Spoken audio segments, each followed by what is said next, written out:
Welcome back. আপনাদের সবাইকে স্বাগত জানাচ্ছি আমি রাসেল। আশা করছি আপনারা সবাই ভালো আছেন আর ভালোর দলে আছেন। আমিও ভালো আছি, ভালোর দলে আছি এবং 5 বছরের এই পথ চলা সম্ভব হয়েছিল শুধুমাত্র আপনাদের জন্য।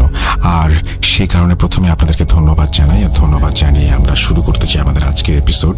এবং আজকের এপিসোড শুরু করতে চাই একটা ইমেল দিয়ে। চলুন কথা না বাড়িয়ে সরাসরি ঘটনায় যাই। আসসালামু আলাইকুম রাসেল ভাই, আশা করি বরাবরের মতো ভালোর দলে আছেন। আমি ভূত.com-এর নিয়মিত শ্রোতা বলবো না, তবে সময় পেলে শোনা হয়। আমি ইয়াসমিন তিথি, গাজীপুর থেকে লিখছি। ঘটনাটি আমি শুনেছি আমার প্রতিবেশী এক চাচির থেকে। আমি ছোট থেকেই বেশ সাহসী এবং ভৌতিক ঘটনা শুনতে খুব পছন্দ করি, কিন্তু আমার সাথে কখনো প্যারানর্মাল কোনো কিছু ঘটেনি। তাই আমাকে ভয় দেখানোর জন্য চাচি একদিন বললেন আমাকে তার জীবনে ঘটে যাওয়া একটা ঘটনা বলবেন। আমিও বেশ আনন্দিত হয়েছিলাম। 2020 সালের জানুয়ারি মাসে উনি ঘটনাটি আমাকে শেয়ার করেন। তারিখটা আমার সঠিক মনে নেই। যাই হোক, আমি ঘটনা শুরু করছি। সঙ্গত কারণে আমি ওনার ছদ্মনাম বন্যা ব্যবহার করছি। বিশেষ দ্রষ্টব্য চাচির জীবনের শুরু থেকে বলছি, কারণ এটার সাথে এই ঘটনার সংযোগ রয়েছে। ঘটনাটি বেশ বড় হবে, ধৈর্য না হারিয়ে পুরো ঘটনাটি শোনার অনুরোধ করছি। বলছেন বন্যা চাচি তার ভাষায়।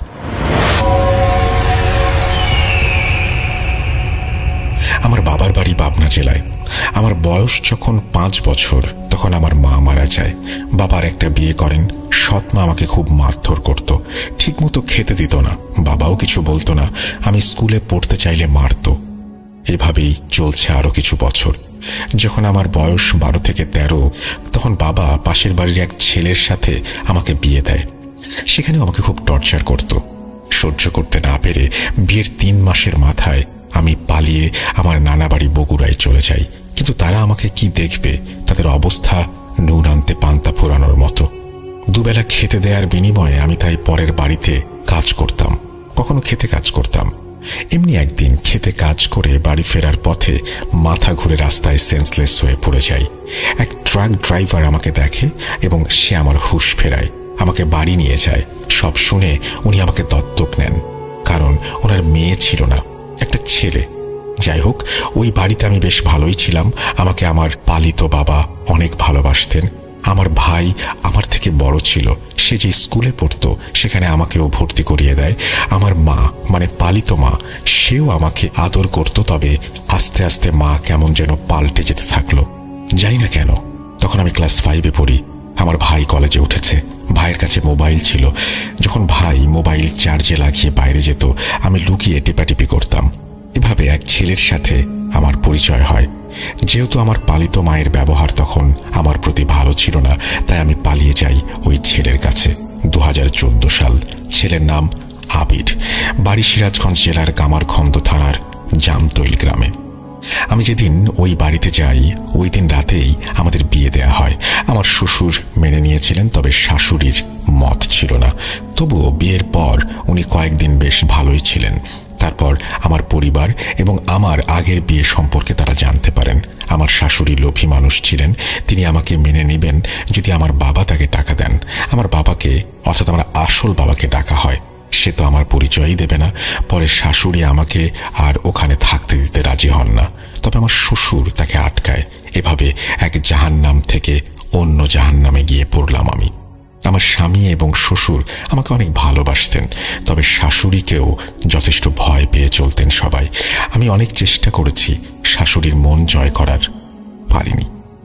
এভাবে বিয়ের 1 বছর পূর্ণ হওয়ায় শাশুড়ি রাতে ঘুমিয়ে যাওয়ার পর আমার স্বামী রাতে লুকিয়ে আমাকে বাইরে নিয়ে যায় ঘুরতে। তখন রাত 11টা থেকে 12টা বাজে। গ্রাম এলাকা, তাই বাইরে কোনো মানুষ নেই আমরা ছাড়া। আমরা একটা ব্রিজের ওপর দাঁড়িয়ে গল্প করছিলাম। আমার চুল খোলা ছিল। প্রায় আধ ঘন্টা পর আমি অনুভব করি আমার গায়ে কেমন যেন একটা ঠান্ডা বাতাস লাগলো। তখন গরমকাল ছিল, বাতাস বইছিল, তবে ওই বাতাসটা একটু আলাদা ছিল। যাই হোক, আমি সব কিছু মনে করিনি। ওই দিনের মতো লুকিয়ে বাসায় চলে আসি। ঘটনা এখান থেকে শুরু। এরপর থেকে আমি প্রায় রাতে শাড়ি পরে সেজেগুজে বিছানার উপর দাঁড়িয়ে নাচানাচি করতাম। আমার স্বামী আমাকে থামতে বললে আমি তাকে মারতে যেতাম। কিছুক্ষণ ধস্তাধস্তি করার পর আমি বেহুশ হয়ে যেতাম এবং হুঁশ ফিরলে আমার কিছুই মনে থাকতো না। এই ঘটনা বেশ কয়েকদিন চলছে, কিন্তু আমার স্বামী তখনও বাড়িতে কিছু জানায়নি, যেহেতু ঘটনাটা শুধু রাতেই ঘটত। তবে আমার ননদ একদিনে সব দেখে ফেলে এবং আমার শাশুড়িকে জানায়। আমার শাশুড়ি আমাকে হেল্প করবে তো দূরের কথা, বরং আমাকে ডাইনি বলে গালি দিতে থাকে। তবে আমার শ্বশুর একজন হুজুর ডেকে আনেন। হুজুর আমাকে দেখে বলেন বাতাস লেগেছে, এই বলে তিনি আমাকে কিছু তাবিজ দেন। তারপর আমার আর কোনো সমস্যা হয়নি। আমার বিয়ের 2 বছর পর আমি কনসিভ করি। আমার শাশুড়ি এই খবরে মোটেও খুশি ছিলেন না। আমার তখন 2 মাস চলে। আমার শাশুড়ি আমাকে একটা ঔষধ দিয়ে বললেন খেলে নাকি বাচ্চা ভালো হবে। আমি পড়ালেখা জানি না, আমি খেয়েও নিলাম। তার 2 ঘন্টা পর আমার ব্লিডিং হওয়া শুরু হলো। আমি এতদিন ওনাকে সন্তুষ্ট করার অনেক চেষ্টা করেছি, কিন্তু এইবার আমি রেগে গেলাম, চিৎকার করতে শুরু করলাম। আমার শ্বশুর রাজশাহীতে একটা ব্যাংকে চাকরি করতেন, তিনি ওখানেই থাকতেন, প্রতি সপ্তাহে বাড়ি আসতেন। উনি এসব দেখে আমাকে আর আবিরকে রাজশাহী নিয়ে গেলেন আর ওনার কাছেই থাকতে বললেন। তবে শাশুড়ি যেন না জানে। ওখানে কিছুদিন ভালোই ছিলাম, তবে হঠাৎ একদিন রাতে আমি নাকি ভয়ঙ্কর সুরে আবিরের নাম ধরে ডাকছিলাম। আবির ভয় পেয়ে আমার শ্বশুরকে ডাকলে তিনি সূরা পড়ে কোনোভাবে আমাকে ওই দিন শান্ত করেন। কিন্তু এরকম প্রায় হতে থাকলো। আমি প্রচুর চিৎকার করতাম, প্রতিবেশীরাও আমার জন্য ঘুমাতে পারত না। আমার শ্বশুরকে অভিযোগ করতে লাগলো। কোনো উপায় না পেয়ে আমার শ্বশুর আবার একজন হুজুর নিয়ে আসলেন। হুজুর ঘরে ঢোকা মাত্রই আমি অকথ্য ভাষায় তাকে গালিগালাজ করতে থাকলাম এবং চলে যেতে বললাম, কিন্তু হুজুর গেলেন না। উনি দোয়া পড়ে আমাকে ফুঁ দিলেন। এভাবে কিছুদিন চলার পর আমি বেহুশ হয়ে গেলাম। তারপর আমার শ্বশুরকে একটা তাবিজ দিয়ে বললেন, আমি এখনই কিছু বলতে পারছি না, আপাতত ওনাকে বেঁধে দেন। এতে আল্লাহর কালাম লেখা আছে, যাই থাকুক না কেন ওনার কাছে আসতে পারবে না। তারপরে যদি কাজ না হয় আমাকে জানাবেন। এই বলে উনি চলে গেলেন। আবির আমার হাতে তাবিজ বেঁধে দিল। ওই দিন কিছু হয়নি, তবে মাঝরাতে আমি আবার ভয়ঙ্কর কণ্ঠে আবিরকে ডাকলাম এবং তাবিজ আবিরের গায়ে ছুঁড়ে মারলাম। বললাম, কি মনে করেছিস তাবিজ দিয়ে আমাকে সরিয়ে রাখতে পারবি? তোকেও মারবো, তোর বাপকেও মারবো, ওই হুজুরকেও মারবো। আবির এসব শুনে ভয়ে ঘর থেকে বের হয়ে দরজায় তালা মেরে দেয়। তারপর আমি খোল খোল বলে চিৎকার করতে থাকি। ফজরের আজান পর্যন্ত আমি নাকি এরকম চিৎকার করছিলাম। তারপর আবির কোনো শব্দ শুনতে না পেয়ে দরজা খুলে দেখে আমি বেহুশ হয়ে মেঝেতে পড়ে আছি। পরে আমার শ্বশুর আর আবির আমাকে ধরে বিছানায় শুইয়ে দেয় আর ওই হুজুরকে কল করে। হুজুর আজ ব্যস্ত, তাই পরের দিন আসবেন বলে ফোন রেখে দেন। আবির হুজুরের দেয়া তাবিজটা আমাকে পরিয়ে দেয়। ওই দিন আমার সাথে আর কিছু হয়নি। পরের দিন আমার শ্বশুর অফিসে যাওয়ার আগেই ইলিশ মাছ, গরুর মাংস কিনে দিয়ে যান। হুজুর আসতে আসতে দুপুর হয়ে যাবে। আবির কোনো চাকরি করতো না, তাই ও বাসাতেই থাকতো। যাই হোক, আবির বাজার এনে আমাকে রান্না করতে বলে। তখন আমি একদম স্বাভাবিক, আমি কাটাকাটি করার জন্য ওগুলো নিয়ে রান্নাঘরে যাই আর আবির ঘরে বসে টিভি দেখছিল। কিছুক্ষণ পর আবির রান্নাঘরে এসে দেখে আমি ইলিশ মাছ কেটে ওগুলোর নাড়ি ভুড়ি আঁশ যেগুলো ছিল সেগুলো বসে বসে খাচ্ছি। আবিরকে দেখে ভয়ঙ্কর হাসি দিয়ে ওকেও খেতে বলি। আবির কি করবে বুঝতে না পেরে আমাকে রান্নাঘরে আটকে রেখে আমার শ্বশুরকে কল করে। আমার শ্বশুর বাসায় এসে রান্নাঘর খুলে দেখে আমি মেঝেতে বেহুশ হয়ে পড়ে আছি। আমার মুখে মাছের রক্ত, ময়লা লাগানো। এর মধ্যে হুজুর চলে আসলেন। আমাকে ঘরে নিয়ে বিছানায় শোয়ানো হলো। হুজুর তার কাজ শুরু করলেন। আমার শ্বশুরকে বললেন আমাকে কালো জাদু করা হয়েছে। তারপর এটা কাটানোর জন্য উনি বিভিন্ন জিনিস জোগাড় করে আনতে বললেন। আমি সেগুলো উল্লেখ করছি না। আমার শ্বশুর সপ্তাহখানেকের মধ্যে এগুলো জোগাড় করে হুজুরকে দিলেন এবং এই 1 সপ্তাহ হুজুর রোজ এসে আমাকে দেখে যেতেন, দোয়া পড়ে ফু দিতেন, আরও 2টো তাবিজ দিয়েছিলেন। হুজুর তারপর কালো জাদু থেকে আমাকে মুক্ত করতে সফল হন। এগুলো সব পরে আবিরের কাছ থেকে শোনা। আমার ঠোঁট মুখে ক্ষত হয়ে গিয়েছিল। আবিরের থেকে শোনার পর বমি করে দিয়েছিলাম। কালো জাদু কে করেছে কথা জানতে চাইলে আমাকে কেউ কিছু বলেনি তখন, কিন্তু আমার সন্দেহ আমার শাশুড়ির ওপর হয়। তাই একদিন লুকিয়ে আমি এই হুজুরকে কল দেই এবং জানতে চাই। হুজুর প্রথমে কিছু বলতে না চাইলেও আমার অনেক আকুতি মিনতির পর তিনি আমাকে বলেন আমার শাশুড়ি আবিরের থেকে আমাকে দূরে সরানোর জন্য এই জঘন্য কাজ করেছিলেন। এটা শুনে আমি খুব কষ্ট পাই, কারণ আমার শ্বশুর বাড়ির এলাকায় সবাই জানে আমি তাকে সন্তুষ্ট করার জন্য কত চেষ্টা করেছি। পরে আমি আবিরকে নিয়ে কাউকে কিছু না জানিয়ে গাজীপুরে চলে আসি আর দুজনে এখানে চাকরি নেই। এই ছিল আমার ঘটনা। জানি গুছিয়ে বলতে পারিনি। আমি ইংরেজির ছাত্রী, তাই বাংলা লিখতে গেলে প্রচুর স্পেলিং মিস্টেক হয়। যদি ভালো লাগে ভুল ত্রুটি ক্ষমা সুন্দর দৃষ্টিতে দেখবেন এবং ঘটনাটি শেয়ার করবেন। তারপরে তিনি তার নাম এবং সবকিছু শেয়ার করেছেন। থ্যাংক ইউ সো মাচ, আপনাকে অনেক ধন্যবাদ ঘটনা পাঠানোর জন্য। আশা করছি এই ঘটনাটি আপনাদের ভালো লেগেছে।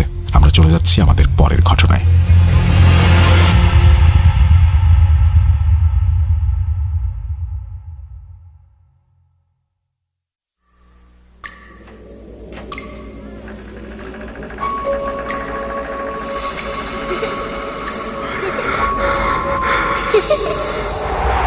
লুকোচুরি খেলবে? লুকোচুরি তুমি লুকাও, আমি ঠিকই তোমাকে খুঁজে পাবো।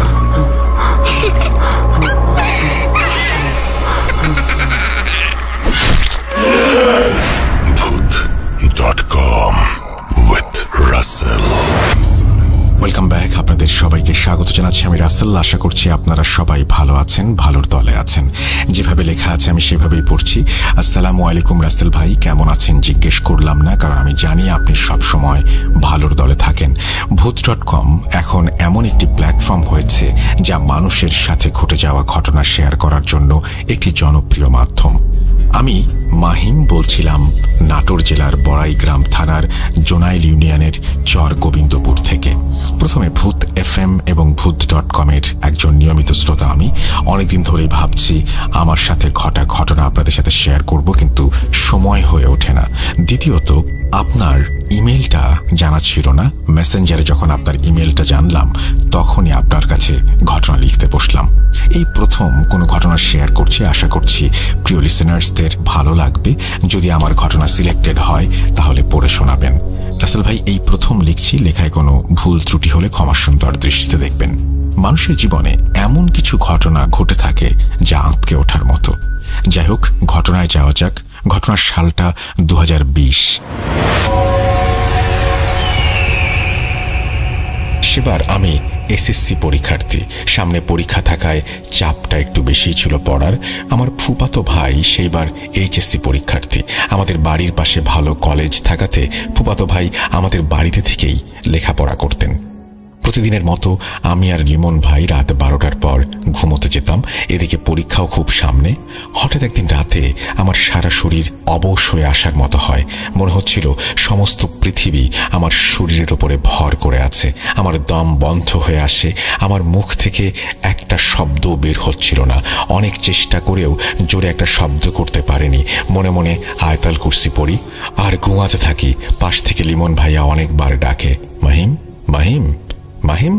এভাবে কতবার ডেকেছিল আমার জানা নেই। আমি ওর ডাক না শোনাতে লিমন ভাইয়া আমাকে সজোরে একটা আঘাত করে। সাথে সাথে আমি আবার আগের অবস্থায় ফিরে আসি এবং ভাইয়া আমাকে জিজ্ঞেস করে, কি হয়েছে, এমন করছিস কেন? আমি বললাম, কই কিছু না তো। আমাকে মারলি কেন তুই? ভাইয়া আমার কথার কোনো উত্তর দিল না। লাইট ধরে দেখি ভাইয়া ঘুমিয়ে আছে। আমি তখন কিছু না বলেই ঘুমিয়ে পড়লাম। সকালে আম্মুর কাছে শেয়ার করলাম বিষয়টা। আম্মু বলল বোবায় ধরেছিল। আম্মুর কথা শুনে আমি বিষয়টা নরমালি নিলাম। লোকের মুখে শুনেছি বোবাজিন ধরলে নাকি এমন হয়, কিন্তু বিশ্বাস করেন রাসেল ভাই, ঘটনাটা এখানে শেষ হলেই ভালো হতো।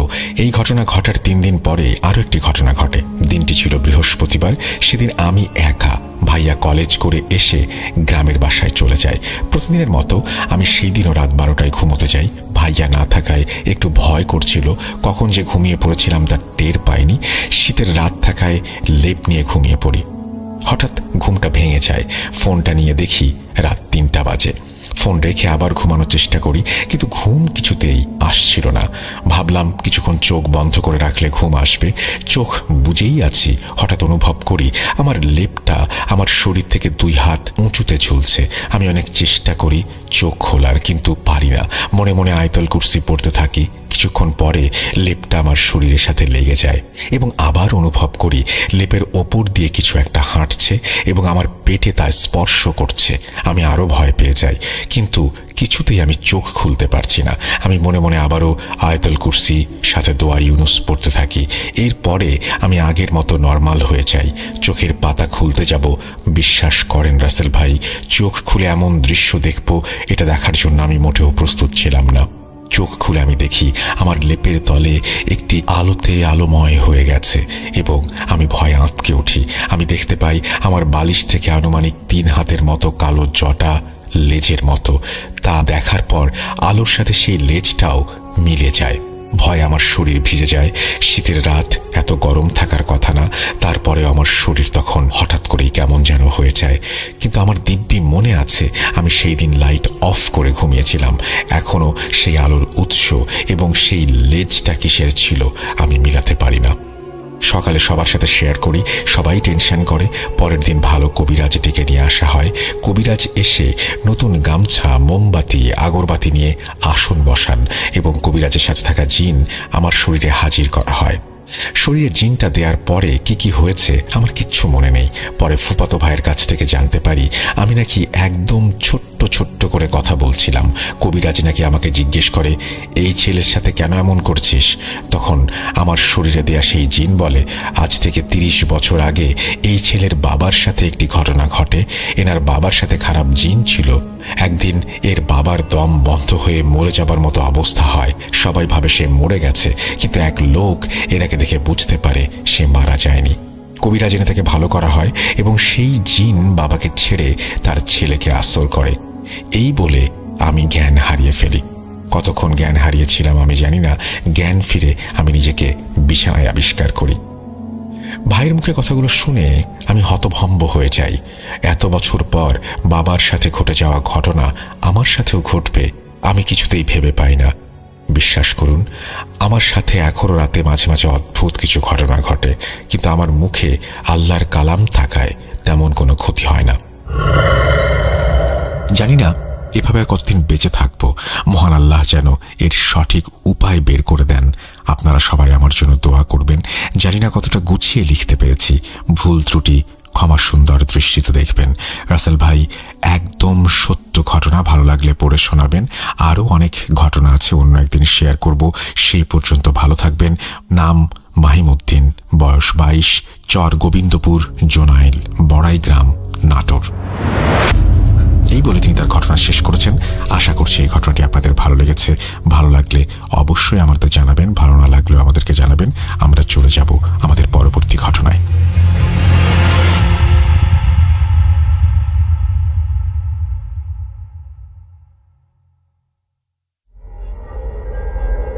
Spirit, be here with me.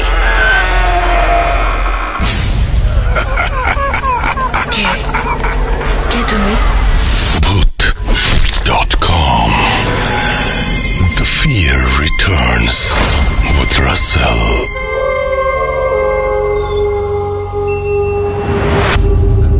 Welcome back. আপনাদের সবাইকে স্বাগত জানাচ্ছি আমি রাসেল। আশা করছি আপনারা সবাই ভালো আছেন, ভালোর দলে আছেন। আমিও ভালো আছি, ভালোর দলে আছি। যেভাবে লেখা আছে আমি সেভাবেই পড়ে শোনাচ্ছি। আসসালামু আলাইকুম রাসেল ভাই, আমি জানি আপনি সব সময় ভালোর দলে আছেন, তাই আর জিজ্ঞেস করলাম না কেমন আছেন। আমি জুলকার নাইম, বর্তমানে অনার্স ফাইনাল ইয়ারে অধ্যয়নরত একজন শিক্ষার্থী। ঢাকার ডেমরাতে আমার বসবাস। আমি ভূত এফএমের একজন নিয়মিত শ্রোতা। সেই ছোটবেলা থেকেই আমি ভূত এফএম শুনি। যখন ভূত এফএম বন্ধ হয়ে গেল তখন মনটা প্রচণ্ড খারাপ হয়ে যায়, কিন্তু ভূত.com আসার পর থেকে আমি আবারও আপনাদের অনুষ্ঠানের নিয়মিত একজন শ্রোতা। ভূত.com-এ এটাই আমার পাঠানো প্রথম ঘটনা। আশা করি আমার পাঠানো বাস্তব অভিজ্ঞতা আপনি সকল শ্রোতাদের সাথে শেয়ার করবেন। সঙ্গত কারণেই আমি আমার নানু বাড়ির এলাকার কথা উল্লেখ করতে পারছি না, কোন এলাকায় সেটা জানাতে পারছি না। আপনি ঘটনা শেষে বুঝতে পারবেন যে কেন আমি এলাকার নামটি উল্লেখ করিনি। যাই হোক, এবার মূল ঘটনায় আসা যাক। আমার নানুর বাড়িতে অনেক ভয়ঙ্কর ঘটনা ঘটে কয়েক বছর পর পর, আর তার মধ্যে আমার ভাগ্নির সাথে ঘটে যাওয়া একটি ঘটনা আমি শেয়ার করব আজকে। ঘটনাটি ঘটে 2022 সালের মার্চ মাসে।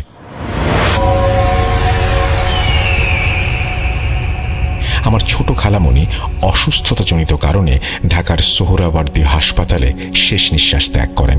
উনি 3 মার্চ সকাল 8:13 ইন্তেকাল করেন।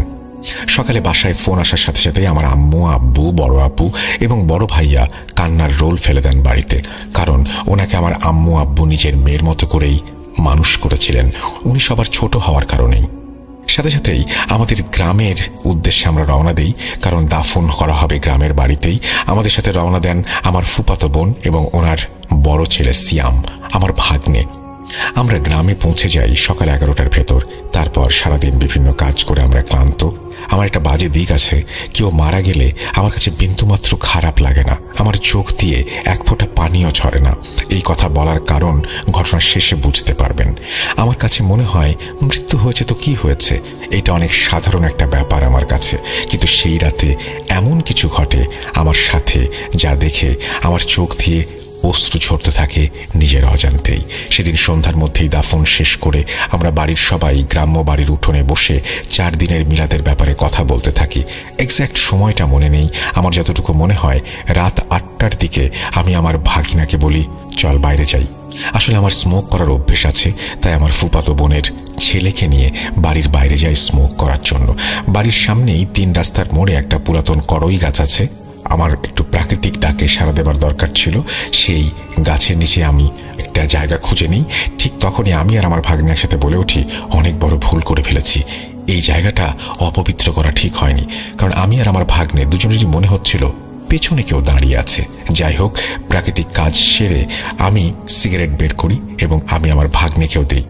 সিগারেট টান দিতে দিতে হঠাৎ আমার নজরে পড়ে আমার থেকে 5-6 হাত দূরে একটি কালো অবয়ব আমাদের দিকে তাকিয়ে তার লাল চোখ দিয়ে প্রখরভাবে আমাকে দেখছে।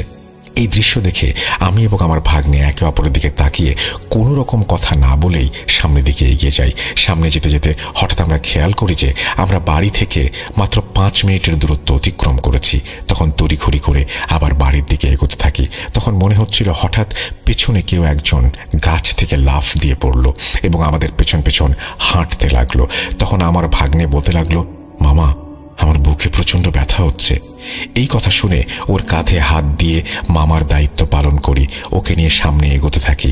বাড়ির মেইন গেটের সামনে এসে আমরা লক্ষ্য করি সেই কালো অবয়বটি তেমনি আগের মতোই একই জায়গায় দাঁড়িয়ে আমাদের দিকে তাকিয়ে আছে।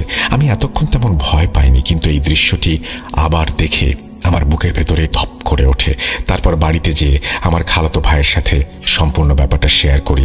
সে আমাকে নিয়ে বাইরে বেরিয়ে দেখতে চান আমরা কোথায় দাঁড়িয়েছিলাম সেই জায়গাটি দেখতে। তখন আমরা তাকে সেই জায়গাটি দেখালে উনি বলতে থাকেন, এটা কি করেছো তোমরা? এই গাছটা অভিশপ্ত, আজ পর্যন্ত এখানে 4 জন ফাঁসি নিয়ে আত্মহত্যা করেছে। এই গাছটা ভয়ঙ্কর, অনেক দূর থেকে একজন কবিরাজ এসে এই গাছটি বন্ধ করে দিয়েছিলেন। তোমরা এই গাছটিকে অপবিত্র করেছ, গাছটির বাঁধ হয়তো ভেঙে গেছে। যাই হোক, তোমরা আর বাড়ির বাইরে যেও না।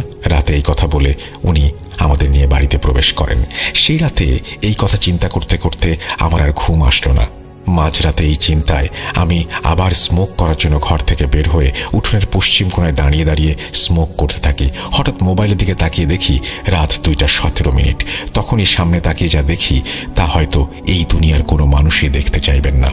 তখন আবার মনে হচ্ছিল আমার সমস্ত শরীর অবশ হয়ে গেছে, আমার রক্ত শীতল হয়ে গেছে। কারণ আমি দেখছিলাম আমার ছোট খালামণি একটা সাদা কাপড় পরে আমার সামনে দিয়ে হেঁটে যাচ্ছে এবং আমার দিকে তাকিয়ে হাসছে। কিন্তু এটা কি করে সম্ভব? আজ বিকেলেই তো ওনার লাশকে আমরা দাফন করে এসেছি। এই দৃশ্য দেখার পর আমি অনেক কষ্টে সূরা ইখলাস পড়ে যখন ঘরের দিকে ফিরে যাব, তখন দেখি ঘরের দরজার সামনে আজ সন্ধ্যায় দেখা সেই কালো অবয়বটি দাঁড়িয়ে তার লাল দুটো চোখ দিয়ে আমাকে দেখছে। তখন আমি উপরওয়ালার কাছে মনে মনে দোয়া করছিলাম, হে আল্লাহ, আমাকে মাফ করে দিও, এইটা হয়তো আমার জীবনের শেষ মুহূর্ত। এই অবয়ব দেখার পর বুঝতে পারলাম একটু আগে দেখা আমার ছোট খালার সেই অবয়বটা আবারও আমাকে ক্রস করে আমার সামনে দিয়ে হেঁটে বাড়ির অন্যদিকে চলে গেল। কিন্তু সেই কালো অবয়বটি ঠিক তেমনি দাঁড়িয়েছিল। সত্যি কথা বলতে আমি আর নিতে পারছিলাম না। এক পর্যায়ে আমি ভয়ে ডুকরে কেঁদে উঠি এবং যত সূরা পারতাম পড়ার চেষ্টা করি। কতক্ষণ ভয়ে কেঁদেছি জানি না। একটা সময় সেই কালো অবয়বটা হাওয়ায় মিলিয়ে যায়। তারপর আমি আবার ঘরে প্রবেশ করি। ঘরে ঢুকে মোবাইলে তাকিয়ে দেখি রাত 2:55। সেই রাতে একটা ব্যাপার আমাকে ভাবিয়ে তোলে যে আমি কেউ মারা গেলে কাঁদি না, সেই আমি আজকে এইভাবে কাঁদলাম। আসলে এই দুনিয়ায় আমাদের অনেক অজানা কিছু আছে যা আমাদের চিন্তা শক্তির বাইরে। আর একটা বিষয় আমাকে এখনো ভাবিয়ে তোলে, আর তা হলো একজন মৃত মানুষকে আমি দেখলাম। এইটা কিভাবে সম্ভব জানি না ঘটনাটি আপনাদের কাছে কতটা বিশ্বাসযোগ্য মনে হয়েছে, কিন্তু যার সাথে ঘটে সেই শুধু বুঝতে পারে। ভালো লাগলে অবশ্যই শেয়ার করবেন। এবং এটা বলে আমি আমার ঘটনার সমাপ্তি টানছি। আপনাদের সকলের সুস্থতা কামনা করি। আমার ঘটনা সিলেক্টেড হলে অবশ্যই আমাকে জানাবেন, অনুরোধ রইল। ধন্যবাদ আপনাকে। আশা করছি আপনার এই ঘটনাটি যারা শুনছেন তাদেরও ভালো লেগেছে। আমরা চলে যাব আমাদের পরবর্তী ঘটনায়। তবে এই ঘটনাগুলো এমন যে ঘটনাগুলো হয়তো আপনারা আগেও শুনেছেন, হয়তো শোনেননি কেউ কেউ, বা বারবার শুনতে চাইবেন। চলুন কথা না বাড়িয়ে আমরা সেই ঘটনাগুলোর দিকে যাই।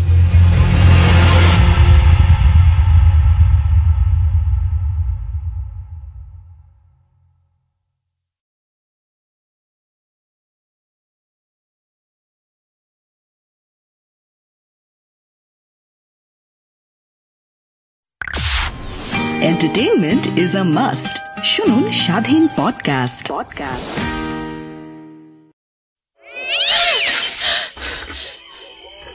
আজ আবার শুনতে পাচ্ছেন শব্দটা? ভয়ের আরেক নাম ভূত.com with Russell. Welcome back. আপনাদের সবাইকে স্বাগত জানাচ্ছি 193তম এপিসোডে। আমি রাসেল আছি আপনাদের সাথে। আশা করছি আপনারা সবাই ভালো আছেন এবং ভালোর দলে আছেন। আমি আলহামদুলিল্লাহ ভালো আছি এবং ভালোর দলে আছি। চারিদিকে চলছে ক্রিকেট নিয়ে উত্তেজনা, ওয়ার্ল্ড কাপ নিয়ে অনেক কথা, এবং তার মাঝখানে সব আলোচনা, সব তর্ক বিতর্ক যখন থেমে যায় তখন শুরু হয় ভূত.com। এবং এই ভূত.com-এ আপনাদের সবাইকে স্বাগত জানাই এবং আশা করছি যে প্রথম থেকে শেষ পর্যন্ত পুরোটা সময় আমাদের সঙ্গে থাকবেন। সামনে হ্যালোইন, অর্থাৎ এই মাসেই হ্যালোইন, তাই না? এবং হ্যালোইন নিয়ে অনেক কথা হচ্ছে। তার মধ্যে একটি কথা হচ্ছে, আমি একটু পরিষ্কারভাবে বলে দিতে চাই, না আমরা হ্যালোইন পালন করছি না, কোনোবারই করিনি আমরা হ্যালোইন পালন। আমরা যেটা করছি সেটা হচ্ছে হ্যালোইনের সঙ্গে যেহেতু ভয়ের একটা যোগ আছে, একেবারেই ওইটুকু ভয়ের যে যোগসূত্র, সেই যোগসূত্রের কারণেই আমরা প্রতি বছর একটা স্পেশাল এপিসোড উপহার দেই। আপনারা যদি বলেন যে আরও অন্য কোনো দিনের সাথেও এরকম ভয়ের কোনো যোগ আছে, হয়তো অন্য কোনো দিনকেও আমরা স্পেশাল এপিসোড উপহার দেওয়ার জন্য বেছে নেব। এর সাথে আরও অন্য কোনো ধরনের মতামতের, বিশ্বাস অবিশ্বাসের কোনো সম্পর্ক নেই। আমি মনে করি যে আমি আমাকে ক্লিয়ার করতে পেরেছি। আর সামনে হ্যালোইন উপলক্ষে আমরা টরন্টোতে যাচ্ছি, সেখানে একটা শো করব। আমরা দেশের বাইরে প্রথম এই হ্যালোইন নিয়ে চিন্তা করছি, এবং দেশের বাইরে যেহেতু আমরা প্রথম এই শোটি করার প্ল্যান করছি, আপনাদের সহযোগিতা প্রয়োজন। এবং আমি একটু বলবো, যারা আপনারা টরন্টো থেকে শুনছেন আমাদেরকে এবং যারা টরন্টোতে থাকেন, আমাদের শোতে পার্টিসিপেট করতে পারবেন। এখনই এই শো শুনতে শুনতেই জাস্ট একটা ইমেল করুন যে হ্যাঁ, yes you want to participate, বা আপনি আমাদের শোতে আসতে চান।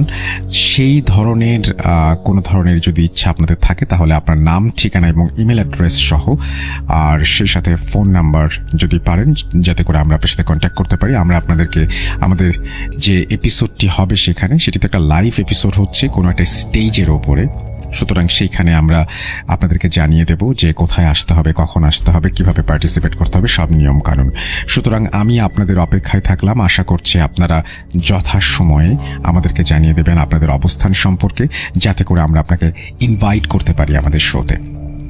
তো এই প্রথম আমরা যেহেতু দেশের বাইরে শো করছি, আমাদের মনের ভেতরে অনেক ভয়, শঙ্কা, আপনারা আসবেন কি আসবেন না, আসলে টরন্টো থেকে কত মানুষ পাবো, কানাডা থেকে আসলে কি পরিমাণ মানুষ শোনেন।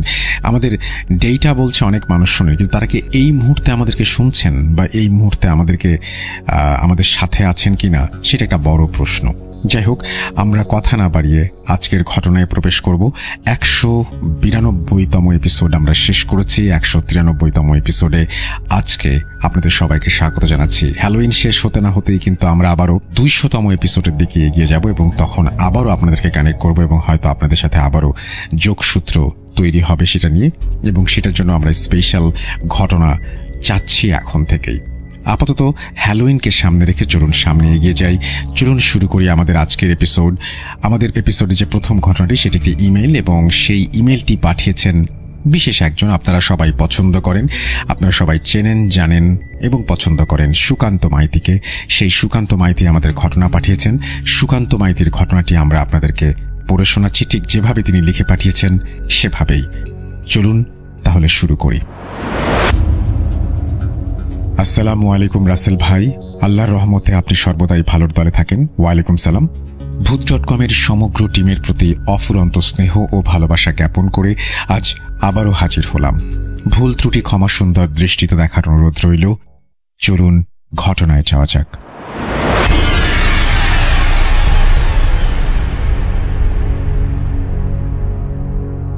হঠাৎই দক্ষিণের খোলা জানালা দিয়ে বয়ে আসা কনকনে হাওয়াটা গায়ে লাগতেই দাদু একটু শিউরে ওঠেন। চোখ খুলে দেখেন পরিষ্কার আলো ঘরে প্রবেশ করছে। যাহ, ভোর হয়ে এসেছে বোধহয়। ইস, বাকিরা এতক্ষণে উজানের সব মাছ ধরে ফেলল হয়তো। বিড়বিড় করে ঠাকুমাকে দু একটা গালাগালি করে আর কোনো কিছু ৭-৫ না ভেবে দাদু মাছ ধরার জাল ও ব্যাগ নিয়ে বেরিয়ে পড়েন। ঠাকুমা অন্য ঘরে ঘুমাতেন। এদিকে ঠাকুমার ওপর অভিমান হওয়ায় দাদু তাকে আর ডাকেননি।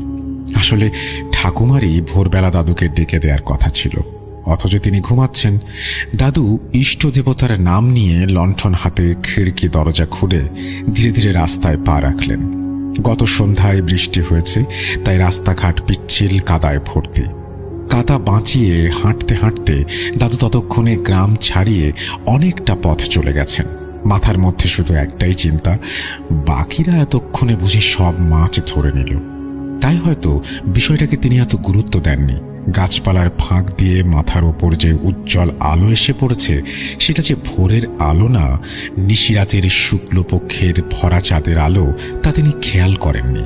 হুঁশটা ফেরে গ্রাম ছাড়িয়ে কুলপাড়ের জঙ্গলের রাস্তা ধরার পর একটি রাতচরা পাখির বিভৎস ডাকে চমকে উঠে দাদু মাথা তুলে চারিদিকে তাকিয়ে বুঝতে পারলেন যে তিনি জানালা দিয়ে আসা ভোরের চাঁদটাকে ভোরের আলো ভেবে খুব ভুল করে গভীর রাতেই মাছ ধরার জন্য বেরিয়ে এসেছেন। তিনি বুঝতে পারছিলেন এভাবে এত রাতে বেরিয়ে আসাটা তার ঠিক হয়নি, কিন্তু কিছুক্ষণের মধ্যেই মনটা খুশিতে ভরে ওঠে। আসলে তিনি সবার প্রথম মাছ ধরতে যাচ্ছেন। যতক্ষণে ভোরে বাকিরা মাছ ধরতে আসবে ততক্ষণে তিনি বেশ অনেকটাই মাছ ধরে ফেলবেন। সেই খুশিতে দাদু আর কিছু না ভেবে ধীরে ধীরে মাছ মারা বিলের দিকে এগিয়ে যেতে লাগলেন। কুলপাড়ের জঙ্গলটা বেশ নিরিবিলি ও ঘন। সেই রাস্তায় দিনের বেলাতেও লোক খুব একটা পা মারায় না, রাতে তো কল্পনার দূরহস্ত। কিন্তু দাদু ছিলেন প্রচণ্ড সাহসী মানুষ, তাই তিনি কোনো কিছু তোয়াক্কা না করে চুপচাপ এগিয়ে যাচ্ছিলেন। কিছুক্ষণ চলার পর দাদু হঠাৎই পেছনে কাদা জলে কারুর ছলাৎ ছলাৎ করে হেঁটে আসার শব্দ পেলেন।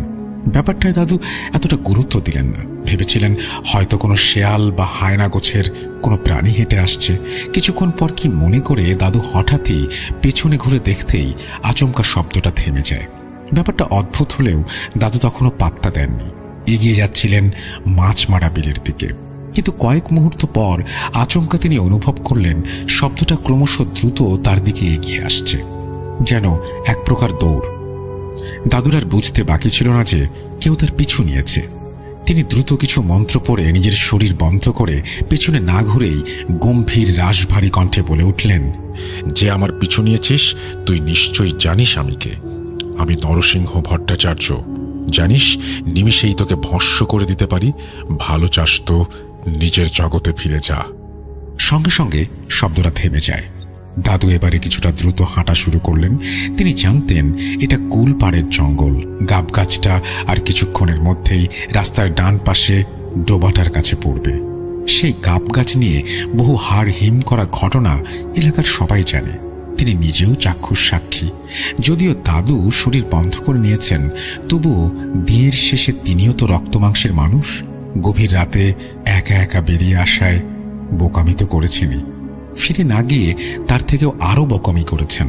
যাই হোক, ইষ্ট দেবতার নাম করতে করতে দাদু এগিয়ে যাচ্ছিলেন। কয়েক মুহূর্ত পর তার সামনের দৃশ্য দেখে দাদু চমকে ওঠেন। লণ্ঠনের নিভু নিভু আলো ও জ্যোৎস্নার রূপালী আলোয় দাদু লক্ষ্য করলেন একটি বিশালাকার গাব গাছ দৈত্যের ন্যায় সহস্র হাতের মতো শাখা প্রশাখা বিস্তার করে রাস্তার মাঝখানে দাঁড়িয়ে। চাঁদের আলোয় কালচে সবুজ পাতাগুলো চিকচিক করছে। এ কি করে সম্ভব?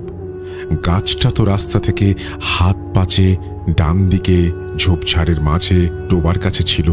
তাহলে কি আমি ভুল দেখছি? নাকি কাদা জলে রাস্তা গুলিয়ে ভুল করে গাবগাছের দিকে চলে এসেছি। মনে মনে এই ভেবে দাদু যখন চোখ কচলে ভালো করে দেখতে গেলেন তখন বুঝতে পারলেন ব্যাপারটা মোটেও স্বাভাবিক নয়। গাছটা সম্ভবত কোনো এক অলৌকিক শক্তির বলে রাস্তার মাঝে দাঁড়িয়ে। তবুও মনের ভুল ভেবে সাহস করে দাদু গাছটিকে পাশ কাটিয়ে যাচ্ছিলেন। ঠিক সেই সময় একটি ভয়ঙ্কর ঘটনা ঘটে যায়। যেই দাদু গাছটিকে পাশ কাটাতে গেছেন অমনি মরমর করে একটি প্রকাণ্ড ডাল দাদুর ঠিক সামনে ভেঙে পড়ে। অল্পের জন্য দাদু বেঁচে যান, আর এক পা বেশি এগুলেই ভারী ডালটা ঠিক তার মাথায় পড়ত। মুহূর্তের আকস্মিকতায় দাদু হতভম্বের মতো দাঁড়িয়ে পড়েন। হুঁশটা ফেরে রক্ত হিম করা একটা ফ্যাঁস ফ্যাঁসে কণ্ঠে, নরসিংহ, মনে পড়ে গোসাইগঞ্জের মিত্তির বাড়ির কথা? মিত্তির বাড়ির ছোট বউকে আমি ভীষণ পছন্দ করেছিলাম। ওকে আমার সাথে নিয়ে যেতে চেয়েছিলাম, কিন্তু তুই হার পশ্চাৎ সেখানে গিয়ে আমার সমস্ত আশা, লোভ, লালসা তছনছ করে দিয়েছিস। আজ তোকে কে বাঁচাবে? হে তো ব্রহ্ম মুহূর্ত, তাই না? আজ তুই আমার হাত থেকে বেঁচে যেতে পারবি না। প্রথমে তোর ঘাড়টাকে ভাঙবো, তারপর তোর রক্ত পান করব। আজ বড্ড ভুল হয়ে গেছে। এইভাবে ব্রহ্মক্ষণে বাড়ি থেকে বেরিয়ে আসাটা মোটেও ঠিক হয়নি। এই মুহূর্তে কিছু একটা না করলে শয়তানটা তো আমাকে আস্ত ছিঁড়ে খাবে। দাদু বিস্ময়ে মনে মনে বলে উঠলেন। পরিস্থিতি বেগতিক বুঝে মনের বিস্ময়টা চেপে সঙ্গে সঙ্গে পশ্চিম দিকে মুখ করে গুরুর নাম নিয়ে বেশ কয়েকটি মন্ত্র পাঠ করে মাটি থেকে একটি ঘাস ছিঁড়ে লণ্ঠনের আগুনে জ্বালিয়ে গাবগাছের ভাঙা ডালটার ওপর ছুঁড়ে দেন এবং দৃঢ় গম্ভীর কণ্ঠে বলেন, নরকের কীট, তুই আমার ক্ষতি করবি, নরসিংহ ভট্টাচার্যের ক্ষতি করবি। করে দেখ দেখি, সেদিন তো পালিয়ে গিয়েছিলি, কিন্তু আজ তোকে এমন জায়গায় পাঠাবো যেখান থেকে আর জীবনেও ফিরে আসতে পারবি না। এই দেখ। সে জ্বলন্ত ঘাসটি ভাঙা ডালটার উপর পড়ার সাথে সাথেই আশ্চর্যজনকভাবে প্রাকৃতিক এক অলৌকিক খেলায় গতরাত্রের বৃষ্টি ভেজা ডালটা অদ্ভুতভাবে দাও দাও করে জ্বলে ওঠে এবং তার সাথেই জ্বলন্ত আগুনের ভেতর থেকে ক্রমাগত চিৎকার ভেসে আসে। ও সেই সাথে কিছুক্ষণ আগের সেই পরিচিত ফ্যাঁস ফ্যাঁসে কণ্ঠস্বরটি বলে ওঠে, চলে যাচ্ছে নরসিংহ, কাজটা তুই ঠিক করলি না। এর বদলা একদিন আমি নেবই। আজকের মতো গেলেও তোকে আমি ছাড়বো না। তোর মৃত্যু আমার হাতেই হবে। দেখবো সেদিন তোর তন্ত্র বিদ্যা তোর মন্ত্রের কাছে কিভাবে টিকে থাকে। সঙ্গে সঙ্গে তোলপাড় করে ঝড়ের সাথে গাবগাছটি যেন অদ্ভুতভাবে রাস্তার ডান পাশে সরে গেল। এরপর কয়েক মুহূর্তের অতল নিস্তব্ধতা। দাদু কিছুক্ষণ চুপচাপ দাঁড়িয়ে থাকার পর আবারও ইষ্ট নাম করতে করতে মাছমারা বিলের দিকে পা বাড়ালেন। নমস্কার শ্রোতা বন্ধুরা, জানি আপনারা সবাই আল্লাহর রহমতে সুস্থ আছেন। আমি সুকান্ত মাইতি আজ অন্যরকম একটি চমৎকার রোমহর্ষক ঘটনা নিয়ে হাজির হয়েছি। আচ্ছা, আপনাদের 131তম এপিসোডে মাথাবিহীন দেহ ঘটনাটি মনে আছে তো?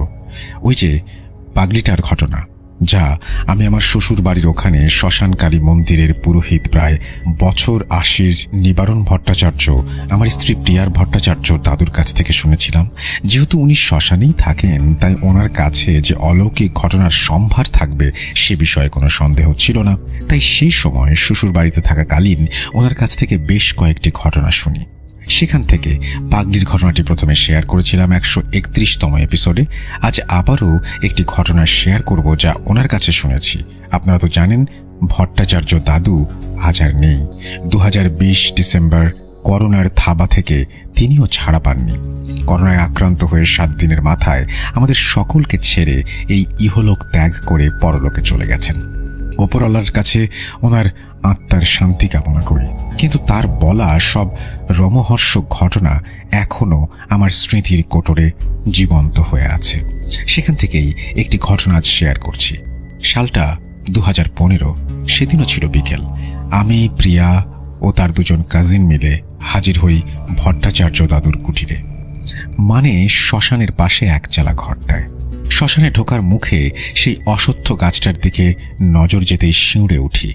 পাগলিটার নির্মম ঘটনায় যেটার অনেক তাৎপর্য ছিল, চোখের সামনে সবকিছু যেন পুনরায় ভেসে ওঠে।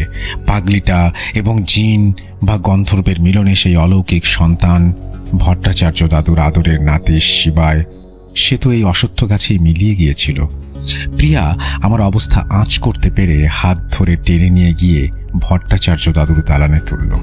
ভট্টাচার্য দাদু দালানে আমাদের কথোপকথন শুনে ঘর থেকে বেরিয়ে দেখলেন আমরা সবাই যে যার মতো জায়গা নিয়ে বসে গেছি। উনি একটু গলা সারিয়ে মুচকি হেসে বললেন, ও তোমরা সবাই এসেছো, গল্প শোনার খিদেটা আবারও মাথায় চারা দিয়েছে বুঝি। কিন্তু তোমরা আজকালকার ছেলেমেয়েরা অলৌকিক ভূত প্রেত পিশাচ এসবই তো গাল গল্প কাল্পনিক বলে উড়িয়ে দাও। তোমরা হলে মোবাইল আর কম্পিউটার যুগের মানুষ, বিশ্বাস কি করবে? অথচ আজও গহীনে নীরবে কত রহস্যময় ঘটনা আনাচে কানাচে ঘটে চলেছে, তা কি তোমরা জানো? এই তো মাসখানেক আগের কথা, ফরিদপুরের দিঘিতে ভর দুপুরে ভরা ঘাটে স্নান করতে আসা লোকজনের ভিড়ের মাঝ থেকে একটি ৮-১০ বছরের বাচ্চা ছেলেকে হঠাৎই কিছু একটা ঘাট থেকে টেনে নিয়ে গিয়ে ডুবিয়ে মেরেছে। মুহূর্তের আকস্মিকতায় সবাই আতঙ্কে কাঠ হয়ে গিয়েছিল। কয়েকজন তো ভয়ে বেহুশ হয়ে যায়, আর যারা সাহস দেখিয়েছিল তারা বলে যে লম্বা লম্বা চুল ভর্তি একটি কালো মাথা হঠাৎ ঘাটের কাছে ভেসে ওঠে, বিকট গর্জন করে ছেলেটাকে টেনে নিয়ে যায় মাছ দেখিতে, তারপর ডুবিয়ে মারে। সারা দিঘিতে জাল দিয়ে ডুবুরি নামিয়ে কোথাও ছেলেটিকে খুঁজে পাওয়া যায়নি। পরদিন তার ফ্যাকাশে মৃতদেহটা একগাছি চুলে পেঁচানো অবস্থায় মাছ দিঘিতে ভেসে থাকতে দেখা যায়। এবার বলো তো এর কি ব্যাখ্যা হয়? আমরা সবাই হাঁ করে শুনছিলাম। শুধু ইশারায় ঘাড় নেড়ে ভট্টাচার্য দাদুকে বোঝাতে চাইলাম যে কিছুই বুঝিনি। দাদু ব্যাপারটা ঠাহর করে গম্ভীর স্বরে বললেন, আসলে ওটা ছিল জল পিশাচ, কিন্তু তোমরা হয়তো তা মানতে চাইবে না। বলবে যে পুরনো দিঘি হয়তো দীর্ঘদিনের কোনো বড় মাছ তাকে টেনে নিয়ে গিয়েছিল। আমি ভট্টাচার্য দাদুকে থামিয়ে বললাম, না দাদু, আমরা বিশ্বাস করেছি প্রকৃতিতে শুভ শক্তি যেরকম আছে সেরকম অশুভ শক্তিও তো আছে। মাছের আবার এত বড় চুল হয় নাকি? আজ একটা ভালো গল্প শোনাও তো দাদু। ঘটনা না শুনে আমরা কিন্তু উঠছি না। দাদু এবার কিছুটা নরম স্বরে বললেন, তা বেশ বেশ, তোমরা মন্দিরের দালানে গিয়ে বসো, আমি আসছি। আমরা সবাই উৎসাহ নিয়ে মন্দিরের দালানে গিয়ে বসলাম। খানিক বাদে গুনগুন করে মায়ের নাম করতে করতে ভট্টাচার্য দাদু দালানে এসে ওনার নির্ধারিত স্থানে বসলেন। আমরা সবাই ঘটনা শোনার আশায় উদ্গ্রীব হয়ে ওনার দিকে চেয়ে আছি। উনি খুহ খুহ করে গলাটা সারিয়ে বলতে শুরু করলেন,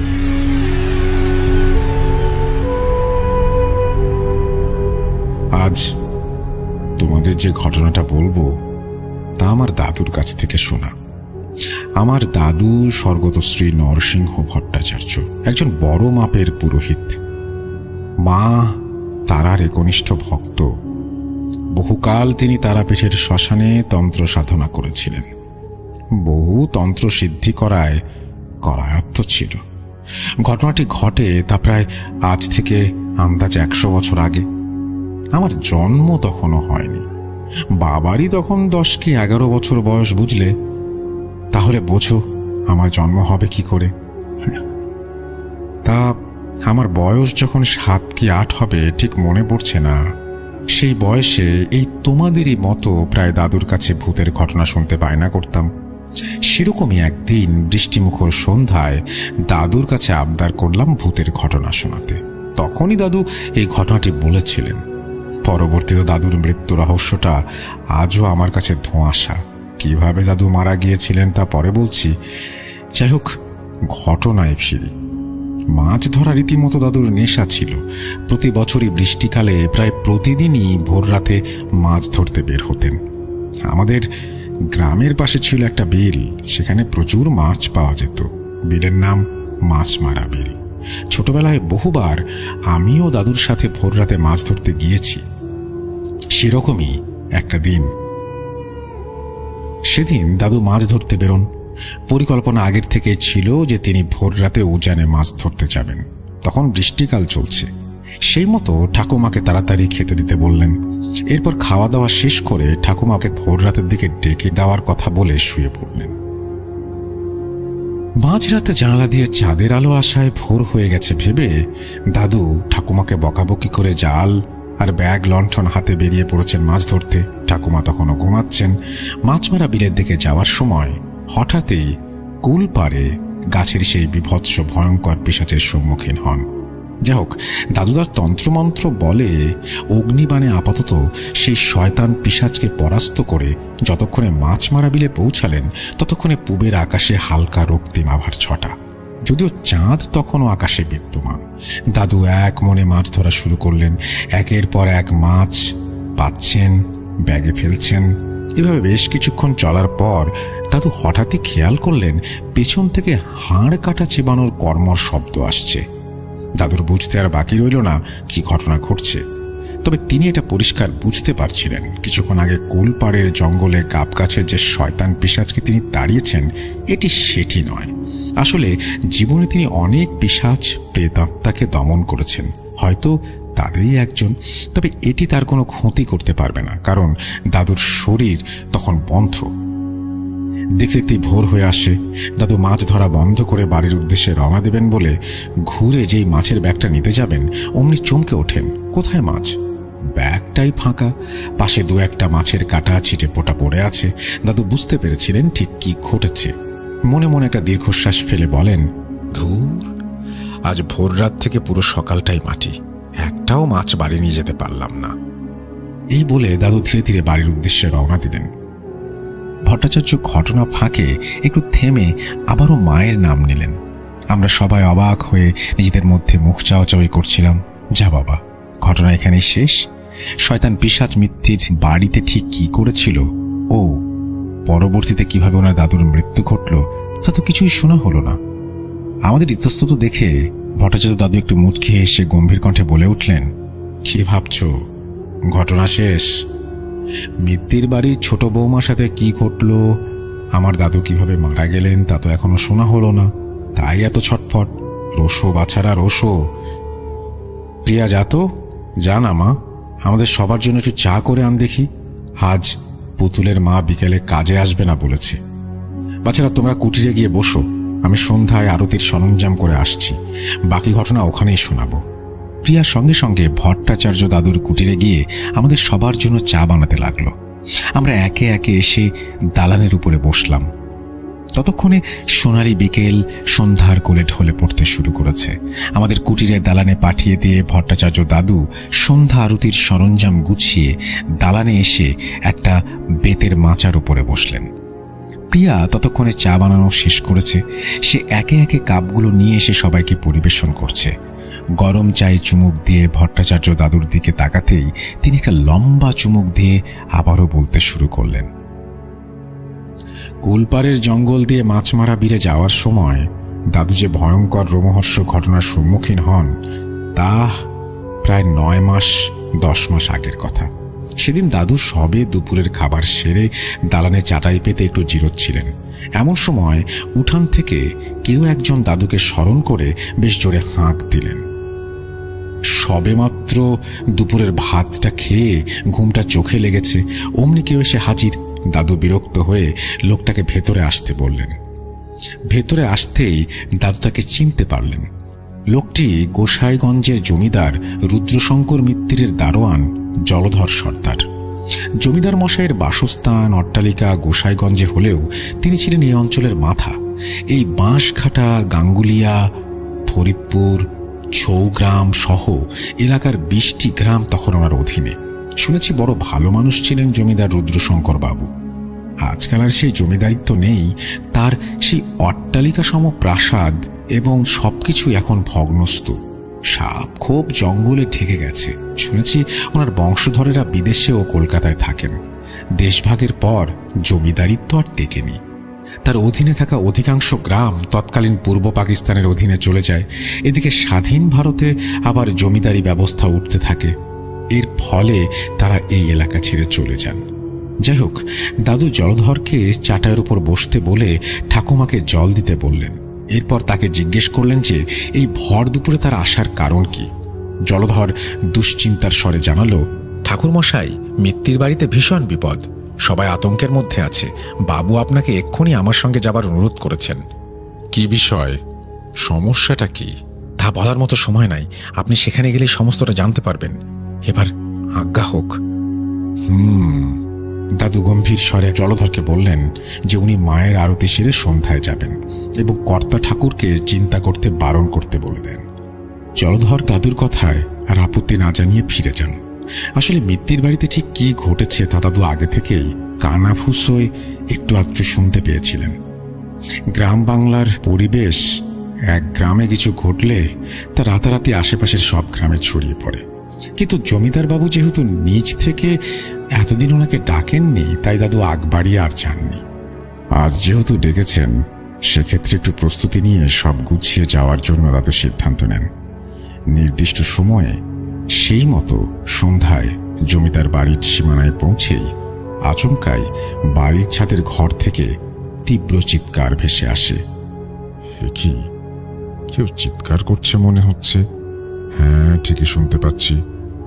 এ তো মিত্তির বাড়ির দোতলার ঘর থেকে আসছে। না, এভাবে ভেতরে যাওয়া যাবে না। আমাকে শরীরটা বন্ধ করতে হবে। জয় মা, জয় মা, তোরা দেখিস। এই বলে দাদু কিছু মন্ত্র পড়ে নিজের শরীরটা বন্ধ করে যেই মিত্তির বাড়ির আঙিনায় পা রাখলেন, অমনি আশেপাশের ঝোপ ঝাড়, পলাশ শিমুল গাছের জঙ্গল তোড়পাড় করে প্রবল ঝড়ের সৃষ্টি হয়।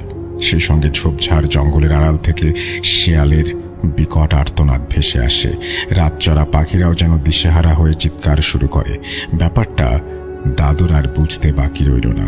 হয়তো কোনো একটা অশরীরী শক্তি তাকে এই মুহূর্তে জমিদার বাড়িতে প্রবেশ করতে বাধা দিচ্ছে।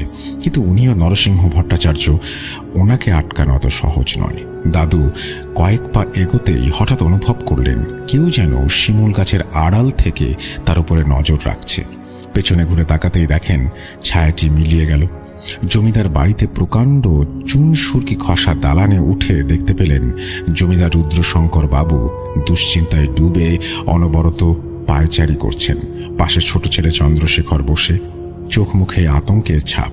মাঝে মাঝে করুণ জিজ্ঞাসু দৃষ্টিতে বাবার দিকে তাকিয়েও কিছু জিজ্ঞেস করতে পারছেন না। ভোলা জমিদার বাড়ির পরিচারক দাদুকে দেখে তড়িঘড়ি করে একটা চেয়ার এনে বসতে দেন। রুদ্রশঙ্কর বাবু দাদুকে দেখে আপ্যায়ন করতে বসালে দাদু বসতে যাবেন, এমন সময় দোতলার ঘর থেকে বিকট পৈশাচিক চিৎকার এবং সেই সঙ্গে আসবাবপত্র ভাঙচুরের শব্দ ভেসে আসে। পরক্ষণেই ভেতর বাড়ির বৈঠকখানা থেকে একটি নারী কণ্ঠের কান্নার রব ভেসে আসে। রুদ্রশঙ্কর বাবুর স্ত্রী উমা দেবী অঝরে কাঁদছিলেন। ছোট ছেলে চন্দ্রশেখর মাসখানেক হলো বিয়ে হয়েছে। এরই মাঝে 1 মাস করাতে না করাতেই বাড়ির ছোট বউ এভাবে অতি প্রাকৃতিক ভয়ঙ্কর আচরণ করছে, কেউ মেনে নিতে পারছে না। বাড়ির সবাই তটস্থ হয়ে আছে। থেমে যা, থাম থাম বলছি। শয়তান পিশাচ, তোর দিন ঘনিয়ে এসেছে। দাদু ডান হাতের বৃদ্ধাঙ্গুলি নিজের কপালের মধ্যভাগে চেপে ধরে বিড়বিড় করে মহামৃত্যুঞ্জয় মন্ত্র পড়ে পইতে উঁচিয়ে দোতলার দিকে তাকিয়ে চেঁচিয়ে ওঠেন।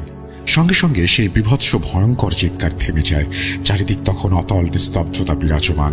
ঝিঝি পোকার ডাকে নিকষ আঁধারি আবহে কোনো সারা শব্দই শোনা যাচ্ছিল না। দাদুর রাশভারী কণ্ঠস্বরের ধমক শুনে উমাদেবী বৈঠকখানা থেকে বেরিয়ে আসেন এবং দাদুর কাছে কাকুতি মিনতি করতে থাকেন। হা, কি করেন মা ঠাকুমা? কান্না করেন না, কান্না করেন না, আমি তো এসে গেছি। মাতার উপর ভরসা রাখেন, সব ঠিক হয়ে যাবে। দাদু করুণ স্বরে বলে উঠলেন। এরপর রুদ্রশঙ্কর বাবুর কাছ থেকে যাবৎ যা যা ঘটেছে তার সমস্তটা সবিস্তারে শুনতে চাইলেন। আপনি তো জানেন বড় খোকা সূর্যশেখর ব্যারিস্টারি করে কলকাতায়, স্ত্রী পুত্র নিয়ে সেখানেই থাকে। এত বড় বাড়িটা খাঁ খাঁ করছে।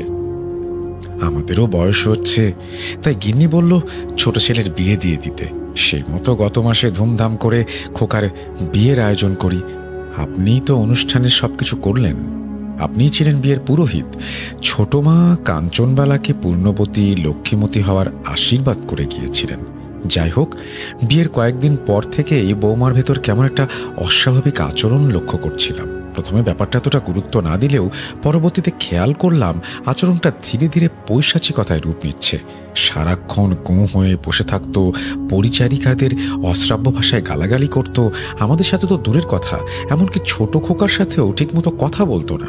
ভেবেছিলাম 16 বছরের বাচ্চা মেয়ে হয়তো নতুন সংসারে এসে কারোর সাথে মানিয়ে নিতে পারছে না, হয়তো লজ্জায় থাকে, তাই স্বামীর সাথে কথা বলে না। কিন্তু এসব কিছু চরম পৈশাচিক রূপ নিল সেদিন, যেদিন ছেলে বৌমার অষ্টমঙ্গলায় শ্বশুর বাড়ি যাওয়ার কথা বলে। জলধর সেদিন সকাল থেকেই পাইক বরকন্দাজ পালকি সাজিয়ে প্রস্তুত। 5 ক্রোশ পথ যেতে হবে, তাই আগে থেকেই এত প্রস্তুতি।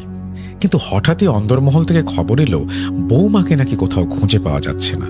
বিয়ের পর থেকে একজন পরিচারিকা সর্বদাই বৌমার সাথে থাকতো। সেদিন সকালে পরিচারিকা বৌমার ঘরে গিয়ে দেখে দরজা হাট করে খোলা, বৌমা কোথাও নেই। বিয়ের 8 দিন কাটতে না কাটতেই এসব কি হচ্ছে? খবরটা এলাকায় রুটে গেলে মিত্তির বাড়িকে নিয়ে সবাই ছিঁচি করবে। আমি প্রবল দুশ্চিন্তায় ব্যতিব্যস্ত হয়ে উঠি। জলধরকে সম্ভাব্য সকল জায়গায় খুঁজতে পাঠাই, কিন্তু 10-12 বছরের একটা ছেলে হঠাৎ ছুটে এসে তাড়াহুড়ো করে দালানের ওপর উঠতে গিয়ে হোঁচট খেয়ে হাঁপাতে হাঁপাতে বলে, কর্তামশাই, আপনাদের নতুন বৌমা কুলপাড়ে গাবগাছের নিচে অজ্ঞান হয়ে পড়ে আছে। আমি সকাল সকাল পাঠশালায় যাচ্ছিলাম, হঠাৎই দূরে গাবগাছের নিচে লাল রঙের কিছুটা দেখতে পাই। কাছে গিয়ে দেখি আপনাদের বৌমা। আরে, কুলপাড়ের জঙ্গল? কি বলছেন? গাবগাছের নিচে? সেই গাবগাছ? হা ঈশ্বর! দাঁড়ান দাঁড়ান, আপনি তো চন্দ্রশেখর ও নতুন বৌমা সহ বরযাত্রী নিয়ে ওই পথে এসেছিলেন। কুলপাড়ে কি কিছু ঘটেছিল? আমাকে খুলে বলুন, কোনো কিছু বাদ দেবেন না। দাদু রুদ্রশঙ্কর বাবুকে থামিয়ে বিস্ময়ের স্বরে জিজ্ঞেস করেন। দাদুর প্রশ্ন শুনে রুদ্রশঙ্কর বাবু চমকে উঠে কিছুটা ভাবতে থাকেন। কিছুক্ষণ নীরব থাকার পরে তিনি আবারও বলতে শুরু করেন, না, নজর কাড়ার মতো সেরকম কিছু না। ব্যাপারটা তেমন কিছু না ভেবে আপনাকে বলিনি। সেদিন বিয়ে সম্পূর্ণ হওয়ার পর আমরা বরকনে সহ বরযাত্রী নিয়ে ভোররাতেই বেরিয়ে পড়েছিলাম। অনেকটা পথ আসতে হবে, আপনি তো জানেন।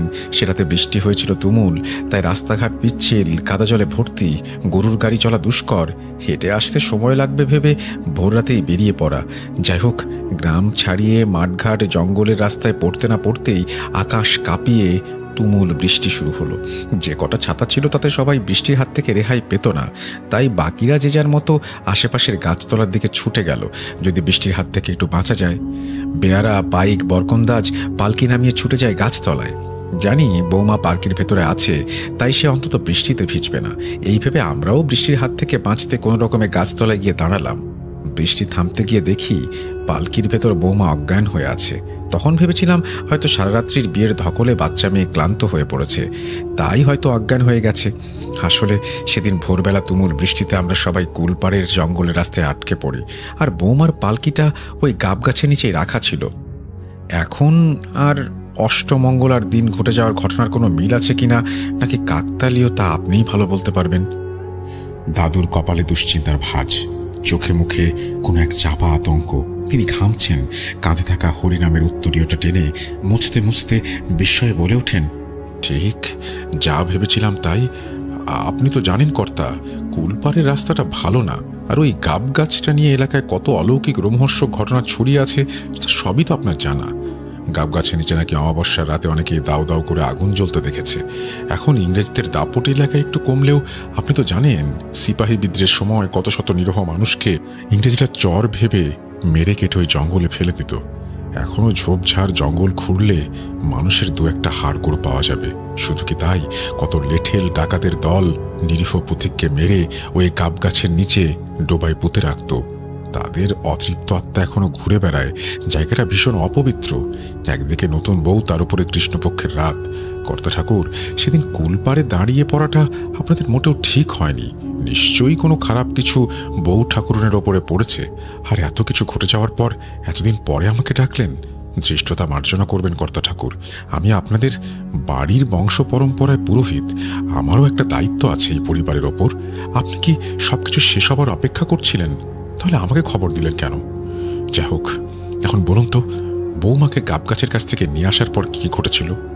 প্রজা হলেও যতই হোক দাদু ছিলেন জমিদার বাড়ির পুরোহিত এবং রুদ্রশঙ্কর বাবু দাদুর আধ্যাত্মিক ক্ষমতা সম্পর্কে অবগত ছিলেন। তাই অনুশোচনায় লজ্জায় লজ্জিত স্বরে দাদুর কাছে ক্ষমা চেয়ে বলতে শুরু করলেন, ক্ষমা করবেন ঠাকুর মশাই, আসলে ব্যাপারটা যে অতি প্রাকৃতিক অলৌকিক দিকে যাচ্ছে তা প্রথমে গুরুত্বই দেয়নি। যতদিনে জানতে পারি ততদিনে অনেকটা সময় কেটে গেছে, আর জানা মাত্রই আমি আপনাকে খবর পাঠাই।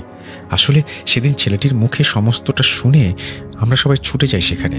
গিয়ে দেখি গাব গাছের কাছে বৌমা অজ্ঞান হয়ে পড়ে আছে। আমরা সবাই ধরাধরি করে বৌমাকে তুলে বাড়িতে নিয়ে আসি। চন্দ্রশেখর নিজে একজন হোমিওপ্যাথিক ডাক্তার, তাই কোনো রকমে অতি প্রাকৃতিক বিষয় সে বিশ্বাসই করে না। সে তার মতো করে বৌমার চিকিৎসা করে। তখন পর্যন্ত আমরা ভেবেছিলাম বৌমা বোধহয় আমাদের সংসারের সাথে মানিয়ে নিতে না পেরে চুপিসারে একাই পালিয়ে যাচ্ছিল তার বাপের বাড়ি। বৌমার বাপের বাড়িতে খবর পাঠানো হয় এবং জানানো হয় যে বৌমা অষ্টমঙ্গলায় যেতে পারবে না, তারা এসে যেন বৌমাকে বোঝায়। বেয়াই মশাই এসে মেয়ের অবস্থা দেখে দুশ্চিন্তায় ভেঙে পড়েন। তবে এটা তিনি জানান যে বিয়েতে কাঞ্চনমালার পূর্ণ মত ছিল এবং চন্দ্রশেখরকে সে পছন্দ করে, কিন্তু এরকম কেন করছে তা তিনিও জানেন না। যাই হোক, তিনি তার মতো করে মেয়েকে বুঝিয়ে শুনিয়ে বিদায় নেন। তারপর বৌমা সারাক্ষণ ঘরের মধ্যে নিজেকে বন্ধ রাখত। খালি একজন পরিচারিকা গিয়ে তার দেখাশোনা করে আসত। রাতে প্রায়ই বৌমার বিকট চিৎকার শুনতাম। চন্দ্রশেখর ঠিক করে বৌমাকে কলকাতায় বড় কোনো ডাক্তার দেখাবে। ভেবেছিল বৌমার বোধহয় মাথায় কোনো ব্যামো হয়েছে, তাই সে কলকাতায় তার দাদার কাছে খবর পাঠায় কাঞ্চনবালার চিকিৎসার জন্য। সেই মতো গতকাল রাতে সব রকম প্রস্তুতি নেওয়া হয়। আজ ভোর ভোর তারা রওনা দিত। রাতে চন্দ্রশেখর আলাদা ঘরে ঘুমতো। গতরাতে বৌমার ঘরে গিয়ে তাকে কলকাতায় যাওয়ার বিষয়টা বলতে যেতেই বিপত্তিটা ঘটে। বাকিটা চন্দ্রশেখরের মুখে শুনুন, ও ভালো বলতে পারবে। এই বলে রুদ্রশঙ্করবাবু থামলে ছেলে চন্দ্রশেখর ভয়ার্ত কণ্ঠে কাঁপা কাঁপা স্বরে বলে ওঠে, কাল রাতে কাঞ্চনবালার ঘরে ঢুকতেই দেখি সে জানালার রেলিং ধরে বাইরের দিকে মুখ করে দাঁড়িয়ে কার সাথে যেন কথা বলছে। রাত তখন 9:15 মতো হবে। আমি দুবার তাকে নাম ধরে ডাকলেও সে কোনো সারা শব্দ দেয় না। আমি কিছুটা বিরক্ত হই এবং রেগেও যাই। যতই হোক আমি তার স্বামী, আমার ডাকে তার সাড়া দেওয়াটা কর্তব্য। কিন্তু বারবার ডাকার পরেও যখন সে সাড়া দিচ্ছিল না, তখন এক পা করে এগিয়ে গিয়ে যেই তার কাঁধে হাত রেখেছি, অমনি আমার সমগ্র শরীরে যেন তড়িৎ খেলে গেল। কাঞ্চনমালার শরীরটা কি বিভৎস ঠান্ডা, যেন এক্ষুনি বরফ থেকে নামিয়ে নিয়ে আসা হয়েছে। সেই সঙ্গে জানালার বাইরের দৃশ্যটা দেখে আমি আতঙ্কে ছিটকে কয়েক পা পিছিয়ে যাই। দেখি জানালার বাইরে শূন্যে এক বিশালাকার ছায়ামূর্তি ভাসমান, সাপের ন্যায় মাথার জটাগুলো লকলক করছে। চোখে যেন আগুনের শিখা, খিলখিলিয়ে সে কাঞ্চনমালার সাথে কথা বলছে। এদিকে আমার চিৎকারে কাঞ্চনমালা ধীরে ধীরে ঘাড় ঘোরায়। সেই দৃশ্য সহ্য করার মতো নয়। বিভৎস পচাগলা মুখে পোকা কিলবিল করছে। আমি সহ্য করতে না পেরে অজ্ঞান হয়ে যাই। জ্ঞান ফিরতে দেখি আমি বিছানায় শুয়ে, পাশে বাবা মা, ভোলা, বাকিরা উদ্বিগ্ন অবস্থায়। চন্দ্রশেখরকে থামিয়ে রুদ্রশঙ্কর বাবু বললেন, এবার আমি বলছি। চন্দ্রশেখরের চিৎকার শুনে আমি, ভোলা, জলধর, আমরা সবাই ছুটে যাই দোতলায়। বৌমার ঘরে গিয়ে দরজাটা খুলতেই দেখি যে হাট করে দরজা খোলা। আমরা ঘরে ঢুকতেই আতঙ্কে শিউরে উঠি। দেখি চন্দ্রশেখর অজ্ঞান হয়ে মেঝেতে পড়ে আছে। কোথায় বৌমা? সে সাক্ষাৎ নরপিশাচ, বিভৎস জটাধারী মূর্তির রূপে কাঞ্চনবালা চন্দ্রশেখরের বুকের উপরে বসে চিৎকার করছে, তার গলা টিপতে যাচ্ছে। ঠিক সেই সময় জলধর সাহস করে ছুটে গিয়ে তাকে আচমকায় পেছন থেকে ঠেলে ফেলে। কোনো রকমে চন্দ্রশেখরকে কাঁধে তুলে আমরা ঘরে নিয়ে বেরিয়ে আসি এবং ভোলাকে ঘরটায় তালা মেরে দিতে বলি। আমরা সিঁড়ি দিয়ে নামার সময় কাঞ্চনবালার ঘরের সামনে দরজায় ঢিপ ঢিপ করে হাত চাপড়ানোর আওয়াজ শুনতে পাই, সেই সঙ্গে একটা হাড় কাঁপানো কণ্ঠস্বর। এই বলে রুদ্রশঙ্করবাবু থামলে দাদু জানান যে তিনি একবার নতুন বৌমাকে দেখতে চান। দাদুর কথা শুনে রুদ্রশঙ্কর বাবু ছেলে চন্দ্রশেখরকে বললেন দাদুকে দোতলায় নিয়ে যেতে। দাদু তাকে বাধা দিয়ে বললেন যে তিনি নিজেই যাবেন। এই বলে দাদু গায়ত্রী মন্ত্র বিড়বিড় করতে করতে অগ্রসর হন। দোতলায় উঠেই সিঁড়ির ডান দিকের ঘরটা, দাদু ছোট বৌমা মানে কাঞ্চনবালার ঘরের সামনে পৌঁছাতেই দরজাটা হঠাৎ শটান শব্দে খুলে যায় এবং অন্ধকারের ভেতর থেকেই অজস্র অশ্রাব্য গালিগালাজ ভেসে আসে। কয়েক মুহূর্তে এভাবে কাটার পর ঘুটঘুটে অন্ধকারের মাঝে সেই বিশ্রী হাসির সাথে একটা কণ্ঠস্বর ভেসে আসে, নরসিংহ, জানিস স্বামীকে? দাদুর সঙ্গে সঙ্গে চেঁচিয়ে বলে ওঠেন, নরকের কীট, বিদেহী পিশাচ, আমি থাকতে তুই দেখি কি করতে পারিস। জয় তারা দেখিস মা। এই বলে দাদু বিড়বিড় করে কয়েকটি মন্ত্র পড়ে পাশে থাকা দেশলাইয়ের একটি কাঠি বের করে যেই না জেলেছেন অমনি আতঙ্কে শিউরে উঠে কয়েক পা পিছিয়ে আসেন। সঙ্গে সঙ্গে কনকনে ঠান্ডা হাওয়ায় কাঠিটা নিভে যায়। কিন্তু সেই কয়েক মুহূর্তের সৃষ্ট আলোয় দাদু যা দেখেন তাতে ভয়ে রীতিমতো কাঠ হয়ে যান। বুকের ধরফরানিটা কয়েক গুণ বেড়ে যায়। কোথায় কাঞ্চনবালা? এ যেন সাক্ষাৎ নরপিশাচ। উল্টো দিকে হাত করে দেয়ালে বেয়ে উঠে ছেঁড়া ফাটা শাড়ির ওপর অজস্র পোকার ছড়াছড়ি, দম বন্ধ হয়ে আসা উগ্র পচা গন্ধ, একটা বিভৎস অবস্থা।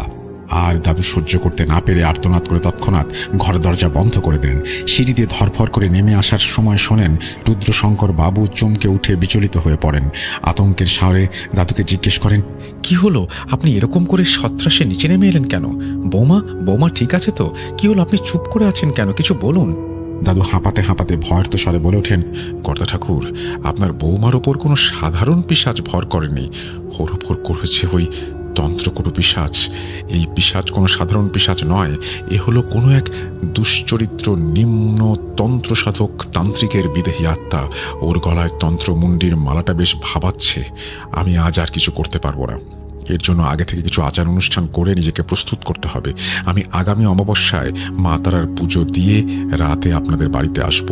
মা সদয় থাকলে যজ্ঞ অনুষ্ঠান করে আহুতি দিলেই এই তন্ত্রকটু পিশাচ নির্মূল হবে।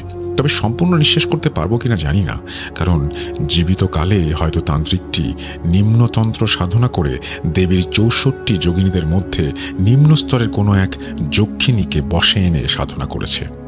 এই বলে দাদু যজ্ঞানুষ্ঠানের প্রয়োজনীয় উপকরণের জন্য একটি ফর্দ বানিয়ে রুদ্রশঙ্কর বাবুর বাড়ি থেকে চলে আসেন। হপ্তা 2 পরেই অমাবস্যা। এর মাঝেই মিত্তির বাড়িতে ছোট বউ নানা রকমের অতি প্রাকৃতিক ঘটনা ঘটিয়েছে। দাদুর কথা মতো কাঞ্চনবালাকে একটি শিকলে বেঁধে রাখা হয়েছিল। সময় করে পরিচারিকারা গিয়ে তাকে খাইয়ে আসতো, পরিষ্কার করে আসতো। সেরকমই একজন পরিচারিকা গিয়ে তাকে খাওয়াতে গিয়েছিল।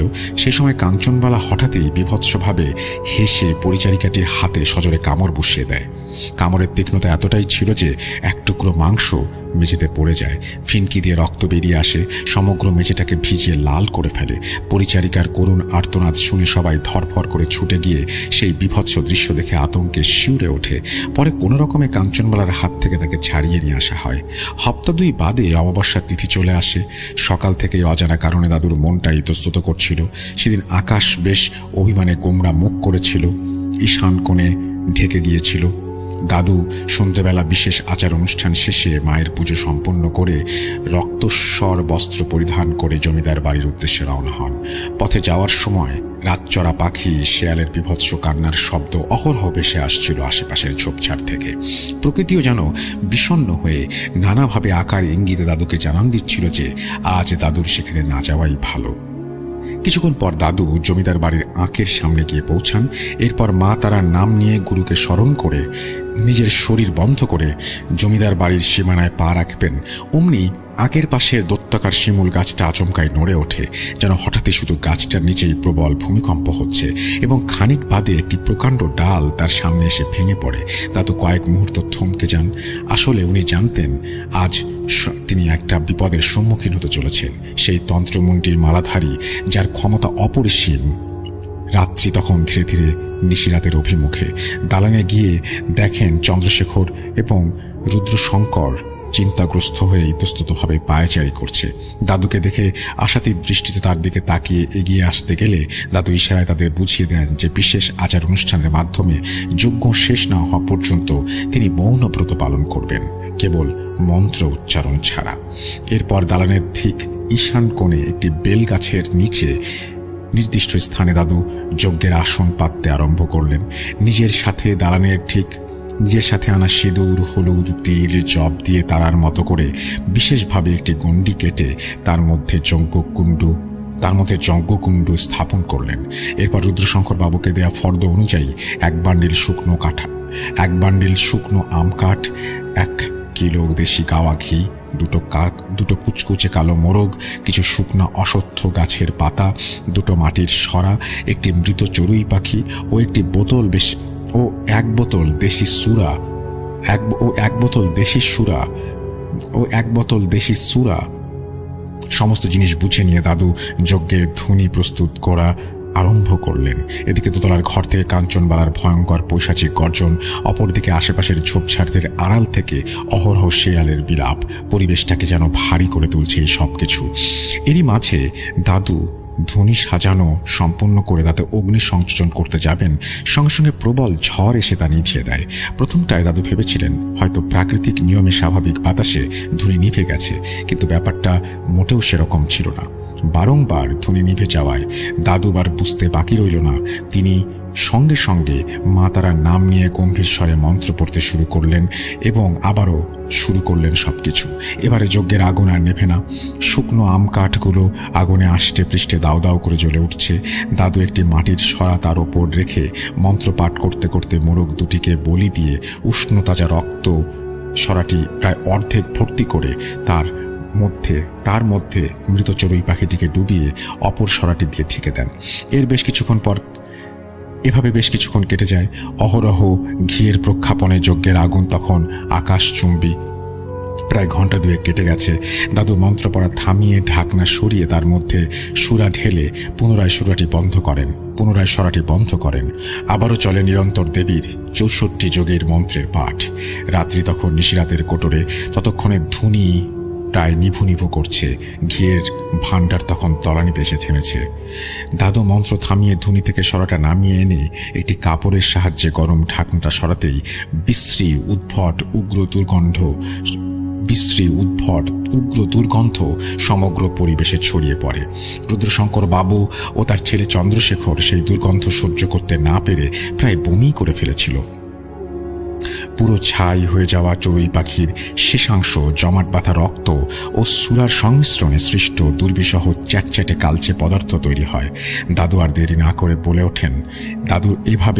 দাদু আর দেরি না করে উঠে পড়েন। দাদুর এভাবে উঠে পড়াটা দেখে মিত্তির মশাই বিস্ময়ে জানতে চাইলেন, কর্তা ঠাকুর, মাতারার কৃপায় যজ্ঞ সম্পন্ন হয়েছে, কিন্তু এখনো পুরোপুরি কাজ শেষ হয়নি। আমি এখন কুল পারে চললাম, সেখানে কিছু আচার সম্পন্ন করতে হবে। আপনি চন্দ্রশেখর ও বাড়ির সবাই সজাগ থাকবেন। দেখবেন কোনোভাবে বউ ঠাকুরনি যেন সীমানার বাইরে যেতে না পারে। যদিও তার ব্যবস্থা আমি করে যাচ্ছি, কিন্তু বাধা পেলে শয়তানটা আপনাদের ওপরেই হামলা করতে পারে। আপনারা বাড়ির সবাই এক দালানেই থাকবেন। যাই হয়ে যাক না কেন, খবরদার ভুলেও দালানের বাইরে পা রাখবেন না। আমি দালানের চারপাশে বন্ধ করে যাচ্ছি। এটুকু মনে রাখবেন, তন্ত্রমন্ত্রধারী তন্ত্রকূট পিশাচ কিন্তু মায়া জানে। ওর কার্যসিদ্ধি না হলে ও কিন্তু মায়ের আশ্রয় নিতে পারে। আপনারা কোনোভাবেই সেই ফাঁদে পা দেবেন না। বাকিটা অদৃষ্টের হাতে। মায়ের ওপর ভরসা রাখুন। যজ্ঞ যখন সম্পন্ন হয়েছে তখন ওনার কৃপায় বাকি কাজও সম্পন্ন হবে। এই বলে দাদু উগ্র দুর্গন্ধ পদার্থের কিছুটা দেয়ালের চারপাশে এবং বাস্তুর সীমানায় ছড়িয়ে বাকিটা সঙ্গে করে একটি মশাল হাতে জলধরকে নিয়ে কুলপাড়ের উদ্দেশ্যে রওনা দিলেন। মিত্তির বাড়ির সীমানা ছাড়িয়ে কয়েক পা যেতেই দাদু পেছনে কাঞ্চনবালার বিকট চিৎকার শুনতে পান, তবুও পেছনে ফিরে তাকান না। আসলে সেই মুহূর্তে তন্ত্র বলে যে কাজটি উনি করতে যাচ্ছিলেন তাতে পেছনে ফিরে তাকানো বারণ ছিল। থেকে থেকে জলধর কেঁপে কেঁপে উঠছে। খালি ফিসফিসিয়ে দাদুকে বলার চেষ্টা করছিল যেন কেউ বা কারা যেন তার পিছু নিয়েছে। দাদু জলধরকে শান্ত হতে বলেন এবং পরিষ্কার করে বলে দেন যে কোনোভাবেই যেন সে পেছনে না তাকায়। গ্রাম ছাড়িয়ে কুলপাড়ের জঙ্গলে ঢোকার মুখে মশালের আলোতে দাদু দেখেন একটি বাঁশঝাড় সম্পূর্ণরূপে রাস্তার উপর নেতিয়ে পড়ে আছে। দাদু ব্যাপারটা একটু অস্বাভাবিক লাগলো। আকাশে মেঘ থাকলেও ঝড় বৃষ্টির কোনো সম্ভাবনা নেই, শুধু শুধু বাঁশঝাড়টি নেতিয়ে পড়বে কেন? এইসব ভাবতে ভাবতেই তিনি এগিয়ে যাচ্ছেন। ঠিক সেই সময় বিকট শব্দে আচমকায় বাঁশঝাড়টি আবার শটান দাঁড়িয়ে যায়। জলধর সেই দৃশ্য দেখে সহ্য করতে না পেরে আতঙ্কে প্রায় অজ্ঞানী হয়ে যাচ্ছিল। অবস্থা অনুকূল নয় বুঝে দাদু তৎক্ষণাৎ মন্ত্র পড়ে সেই চ্যাটচ্যাটে পদার্থটি কয়েক ফোঁটা বাঁশঝাড়টির ওপর ছড়িয়ে দিতে তারা এক প্রকার দৌড়ে কুলপাড়ের জঙ্গলের ভেতরের রাস্তায় প্রবেশ করে। আশেপাশের ঝোপঝাড় জঙ্গলের মাঝে তখন কোনো এক অদৃশ্য দানব যেন সমস্ত কিছু তোলপাড় করে তার উপস্থিতি জানান দিচ্ছিল। অল্প কিছুক্ষণ যাওয়ার পরেই তারা গাব গাছটির সামনে গিয়ে পৌঁছায়। সেদিন মশালের আলোয় কালচে সবুজ পাতায় ঢাকা প্রকাণ্ড গাব গাছটিকে যেন জীবন্ত দেখাচ্ছিল। দাদু আর দেরি না করে চামুণ্ডেশ্বরী মন্ত্র পড়ে অবশিষ্ট পদার্থের কিছুটা গণ্ডি আকারে গাছটা চারিপাশে ছড়িয়ে দেন এবং দৃঢ় কণ্ঠে জলধরকে বলেন, জলধর, যত তাড়াতাড়ি পারিস কাছে ওঠ। ওই যে দক্ষিণ দিকের মোটা ডালটা দেখতে পাচ্ছিস, ওটাতে হাত চার উঠলেই হাতের মধ্যে একটি কোটর দেখতে পাবি। ভয় পাস না, মা তারা আমাদের সাথে আছেন। সাহস করে উঠে হাত ঝুঁকাবি, দেখবি একটা মালার মতো হাতে অনুভব করবি। সঙ্গে সঙ্গে সেটিকে বের করে আমার দিকে ছুঁড়ে দিবি, তারপর নেমে আসিস। জলধর প্রথমটা রাজি না হলেও দাদুর ধমকের ভয়ে গাছে ওঠে। তখনও পুরোপুরি গাছের উপরে পৌঁছাতে পারেনি। এমন সময় গাছটি বিভৎসভাবে নড়ে ওঠে। জলধর প্রায় পড়ে যাচ্ছিল। কোনো রকমে একটি সরু ডাল ধরে ঝুলে পড়ে চিৎকার করতে থাকে। দাদু নিচ থেকে চেঁচিয়ে বলেন, ভয় পাস না জলধর, আমি আছি তো। নরকের কীট পিশাচি তোকে কোনো ক্ষতি করতে পারবে না, তোর শরীর বন্ধ আছে। জলধর আবারও গাছ বেয়ে উপরে উঠে এবং দাদুর কথা মতো নির্দিষ্ট ডালে গিয়ে অন্ধকারের মধ্যে হাতড়ে একটি কোটর অনুভব করে। ভয়ে ভয়ে তার ভেতরে হাত ঢুকিয়ে দেয় এবং জলধর সেখানে কাঁটা জাতীয় কিছুটা অনুভব করে। দাদুর ধমকে আচমকা সেটিকে বের করে নিয়ে এসে মশালের ক্ষীণ আলোয় যা দেখে তাতে রীতিমতো চমকে শিউরে ওঠে। একটি ছোট ছোট হাড় দ্বারা নির্মিত মালা। কিছু বুঝে ওঠার আগেই সেই মালার সংস্পর্শে জলধরের শরীরে যেন তড়িৎ খেলে যায়। সেটি ছিল তন্ত্রমুণ্ডির মালা। মালাটি অদ্ভুত আকর্ষণে আগুনের ন্যায় জ্বলে ওঠে। জলধর সহ্য করতে না পেরে ছুড়ে দেয় দাদুর দিকে। দাদু সঙ্গে সঙ্গে সেটিকে লাল শালু কাপড়ে জড়িয়ে গাছের নিচে 2.5 হাত জমি গণনা করে মেপে চ্যাটচ্যাটে পদার্থটি দিয়ে একটি ত্রিভুজ আকারের গণ্ডি এঁকে দিয়ে তার মাঝখানে গিয়ে দাঁড়ান। এদিকে জলধর আগুনের ছ্যাঁকায় প্রায় উড়ে এসে নিচে পড়ে এবং প্রচণ্ড ব্যথা পায়। উনি তাড়াতাড়ি জলধরকে টেনে তুলতে তুলতে বলেন, তাড়াতাড়ি কর জলধর, আমাদের বেশি সময় নেই। এই জায়গায় 2.5 হাত গভীর করে মাটি খোঁড়, দেরি করিস না। জলধর কোন রকমে মাটি খোঁড়ে, কিন্তু দাদু দেখতে পান এবং মনে মনে খুব বিস্মিত হন। হিসেব অনুযায়ী 2.5 হাত মাটির নিচে সেখানেই থাকার কথা ছিল, অথচ নেই। এদিকে ব্রহ্ম মুহূর্ত ঘনিয়ে এসছে। এখনই কিছু না হলে শয়তানটি সম্পূর্ণ ক্ষমতা পেয়ে বসবে। তখন আর কিচ্ছু করার থাকবে না। তন্ত্রকুটু পিশাচ তাদের সবাইকে শেষ করে দেবে। তাই দাদু উচ্চ কণ্ঠে মা তারার নাম স্মরণ করে লাল শালুতে বাঁধা তন্ত্রমুণ্ডির মালাটিকে সেই গর্তে ফেলে অবশিষ্ট চ্যাটচ্যাটে পদার্থটি তার উপরে ঢেলে মশাল দিয়ে আগুন ধরিয়ে দেন। সঙ্গে সঙ্গে তোলপাড় করে অজস্র শেয়াল, রাতচরা জীব জন্তুর আর্তনাদ ভেসে আসে। সেই সঙ্গে বাতাস ভারী হয়ে ওঠে, গর্জন ক্রমে বাড়তে থাকে। দাদু আর সহ্য করতে না পেরে ধৈর্য হারিয়ে একেবারে না খুঁজেই শুধু তন্ত্রমন্ডির মালাটি জ্বালিয়ে দিয়েছিলেন। তিনি জানতেন এই ভুলের শাস্তি একদিন না একদিন তাকে হয়তো ভোগ করতেই হবে, কিন্তু কোনো কিছু করার ছিল না। তবে উনি জানতেন শয়তানটা আর কাঞ্চনবালার কোনো ক্ষতি করতে পারবে না। একটি দীর্ঘশ্বাস ফেলে জলধরকে সঙ্গে করে দাদু আস্তে আস্তে মিত্তির বাড়ির দিকে পা বাড়ালেন। ধীরে ধীরে পূবের আকাশ পরিষ্কার হচ্ছিল। এদিকে মিত্তির বাড়িতে পৌঁছাতেই দেখেন আখের সিংহ দুয়ারটা ভাঙা। দালানের এক কোণে জমিদার রুদ্রশঙ্কর বাবু হতবুদ্ধির মতো মাথায় হাত দিয়ে মাটিতে বসে আছেন। তার থেকে কিছুটা দূরে চন্দ্রশেখর বসে আছে। তার কোলে অজ্ঞান অবস্থায় কাঞ্চনবালা শুয়ে আছে। পাশেই পরিচারিকা উমাদেবীকে ধরে বসে কাঁপছে। দাদু গিয়ে রুদ্রশঙ্কর বাবুকে আশ্বস্ত করে সমস্ত বিপদ কেটে গেছে জানিয়ে জিজ্ঞেস করেন কি ঘটেছিল। দাদুর ডাকে রুদ্রশঙ্কর বাবু হুঁশ ফিরে তিনি দাদুকে দেখেই কেঁদে ফেলেন প্রায়, এবং তিনি বলেন, ঠাকুরমশাই, আপনি যাওয়ার পর আমরা সবাই চিন্তিত অবস্থায় দালানেই বসেছিলাম। কয়েক মুহূর্ত নিস্তব্ধ কেটে যাওয়ার পর আচমকাই দোতলায় প্রবল চিৎকার শুনতে পাই। কেউ যেন বৌমাকে মারধর করছে। চন্দ্রেশ্বর সহ্য করতে না পেরে ছুটে যেতে চাইছিল। আমি বাধা দেই। আপনি যেহেতু বারণ করে গিয়েছিলেন। চিৎকার, হুটোপুটি, আর্তনাদ এইভাবে কিছুক্ষণ চলার পর অকস্মাৎ যে দৃশ্যটা আমাদের চোখের সামনে ঘটে তা দেখে আমরা আতঙ্কে শিউরে উঠি। দেখি বৌমা দোতলার বারান্দায় চিৎকার করছে। এক প্রকার ভেসে ভেসে উড়ে এসে সে যেন আমাদের উপরে লাফ দেয়। অল্পের জন্য কোনো আঘাত পাওয়া থেকে বেঁচে যায়। চন্দ্রশেখর ছুটে গিয়ে কোনো রকমে তাকে ধরে ফেলে। তারপর তার কি সে অসুরিক শক্তি। চোখ উল্টে নানান রকমের ভঙ্গি করে সে আচমকা লক্ষ্য করলাম অতি প্রাকৃতিক ঘটনা। দেখলাম একটি আগুনের শিখা আঁকের সিংহ দুয়ার ভেদ করে উড়ে এসে দালানের চারপাশে ছড়িয়ে গেল। ততক্ষণে পূবের আকাশ লাল হয়ে আসছে। ভোরের পাখিদের মিষ্টি কিচিরমিচির ডাকে মুখরিত পরিবেশটা। দাদু একটা স্বস্তির নিঃশ্বাস ফেলে জয় বাবা বলে রুদ্রশঙ্কর বাবুর পাশেই মেঝেতে বসে পড়লেন। মূর্ছা যাওয়া কাঞ্চনবেলা ব্যতীত দালানের সবাই আশাতীত ও জিজ্ঞাসা দৃষ্টিতে তার দিকে তাকিয়ে আছে। তখন দাদু নিজেই বলতে শুরু করলেন, ঠাকুরুন, বৌমা এখন পুরোপুরি সুস্থ। সেই শয়তান তন্ত্রকুটু পিশাচ আর কোনোদিন বৌমার কোনো ক্ষতি করতে পারবে না। বৌমাকে আপনি বৌমার ঘরে নিয়ে যান, ওর এখন বিশ্রামের প্রয়োজন। কর্তা ঠাকুর, আপনাদের পরিবারের ওপর থেকে মা তার কৃপায় একটি বড় কালের ভাড়া কাটিয়ে দিলেন। যদিও পিশাচটিকে আমি সমূলে নির্মূল করতে পারিনি, তবে সে আর কোনোদিনও এখানে আসতে পারবে না। যদিও না থাক সে কথা। এত বলতে গিয়েও মনের ভেতরে চেপে গেলেন যে কি ভুলটা তিনি করেছেন এবং ভবিষ্যতে অদৃশ্যে তার জন্য কি বিপদ অপেক্ষা করছে। যাই হোক, তিনি আবারও বলতে শুরু করলেন, কর্তা ঠাকুর, আপনাকে তো আগেই বলেছিলাম, ত্রন্ত্রকটু পিশাচ হচ্ছে কোনো দুশ্চরিত্র নিম্ন শ্রেণীর তান্ত্রিকের বিদেহী আত্মা। গত 2 সপ্তাহ ধরে আমি আশেপাশের এলাকায় খোঁজ লাগিয়েছিলাম যে অতীতে এরকম কোনো তান্ত্রিক এই এলাকায় মৃত্যু ঘটেছে কিনা। সেরকম খুঁজতে খুঁজতে কুলপাড়ের জঙ্গলের পশ্চিমে ছৌ গ্রামে গিয়ে একজন 90 বছরের মুরব্বী মানুষের কাছ থেকে জানতে পারি, আজ থেকে বহু বছর আগে, কিন্তু ঠিক কত বছর আগে তা বলা মুশকিল, ওনার কথাবার্তা আন্দাজ করি সম্ভবত নবাবের শাসনকালে। মুরব্বী কাপা কাপা কণ্ঠে জানায়, সেই সময় কুলপাড়ের জঙ্গল ঘেঁষা ছৌ গ্রামের শ্মশানে একজন কাপালিক তান্ত্রিক এসে আস্তানা পেতেছিল। তান্ত্রিকটি টোটকা আদি করে মানুষের টুকটাক সমস্যার সমাধান করত। দিনের পর দিন ভক্তের ঢল বাড়তে থাকে। তান্ত্রিকটি নিত্যদিন সেই গাব গাছের নিচে যজ্ঞের ধুনি সাজিয়ে তার আসন পাতত। দক্ষিণার সম্ভার নেহাত কম ছিল না। প্রতিদিন মানুষ ফল, মিষ্টান্ন, পোশাক আশাক পয়সা দিয়ে আরতি ভরিয়ে রাখত। অথচ সেসবের প্রতি তান্ত্রিক ছিল উদাসীন, শুধুই নিজের যজ্ঞ আচার অনুষ্ঠান নিয়ে ব্যস্ত। সেরকম একদিন ভক্তদের ভিড়ের মাঝখান থেকে একজন মাঝবয়সী লোক তার 10-11 বছরের মেয়ের হাত ধরে তান্ত্রিকের কাছে নিয়ে আসে। তার দেখা দেখি মেয়েটিও তান্ত্রিককে প্রণাম করে। তান্ত্রিকটি তার ধ্যানমগ্ন অবস্থায় ছিল।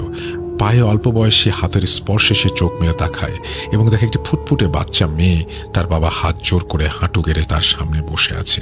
মেয়েটিকে দেখে তান্ত্রিকের চোখ একটা ঝিলিক মেরে যায়। মেয়েটির চোখে চোখ না ফিরিয়ে তান্ত্রিকটি লোকটিকে জিজ্ঞেস করে কি সমস্যা। লোকটি অনুনয় বিনয়ের সুরে জানায় তার মেয়ের বিয়ে হচ্ছে না, দিন দিন বয়স পেরিয়ে যাচ্ছে, তাই তান্ত্রিক যেন কোনো টোটকা বিধান দেন। তান্ত্রিকটি নিস্তব্ধে আরো কয়েক মুহূর্ত একইভাবে অদ্ভুত দৃষ্টিতে মেয়েটির দিকে তাকিয়ে থাকা অবস্থায় বলে উঠলেন, তোর মেয়ের কপালে যজ্ঞ ও সাধিকার লক্ষণ দেখতে পাচ্ছি। এ বিয়ে করে সংসার করার জন্য জন্মায়নি, এর শরীরে যোগিনীর অংশ আছে। তোর এই মেয়েটিকে আমায় দান কর, আমি একে আমার সাধিকা হিসেবে গ্রহণ করে আমার যজ্ঞ সাধনা সিদ্ধি করব। লোকটি তান্ত্রিকের কথায় হঠাৎই চরম খেপে যায় এবং তান্ত্রিককে ভণ্ড ও নানা রকমের আকথা কুকথা শুনিয়ে মেয়েটিকে নিয়ে বাড়ি চলে যায়। উপস্থিত ভক্তমণ্ডলী ততক্ষণ তান্ত্রিক ও লোকটির কথোপকথন শুনছিল। তারাও তান্ত্রিকের উদ্ভট ইচ্ছায় চমকে গিয়ে বিরক্ত হয়ে ভক্তিভাব ছেড়ে বিদ্রুপ করে তান্ত্রিককে ভণ্ড বলে মারধর করে সেখান থেকে তাড়িয়ে দেয়। গায়ে হাত তোলাতেও হয়তো তান্ত্রিকটি এতটা খেপে যেত না যতটা না মানুষ তার সাধনা নিয়ে বিরূপ করায় খেপেছিল।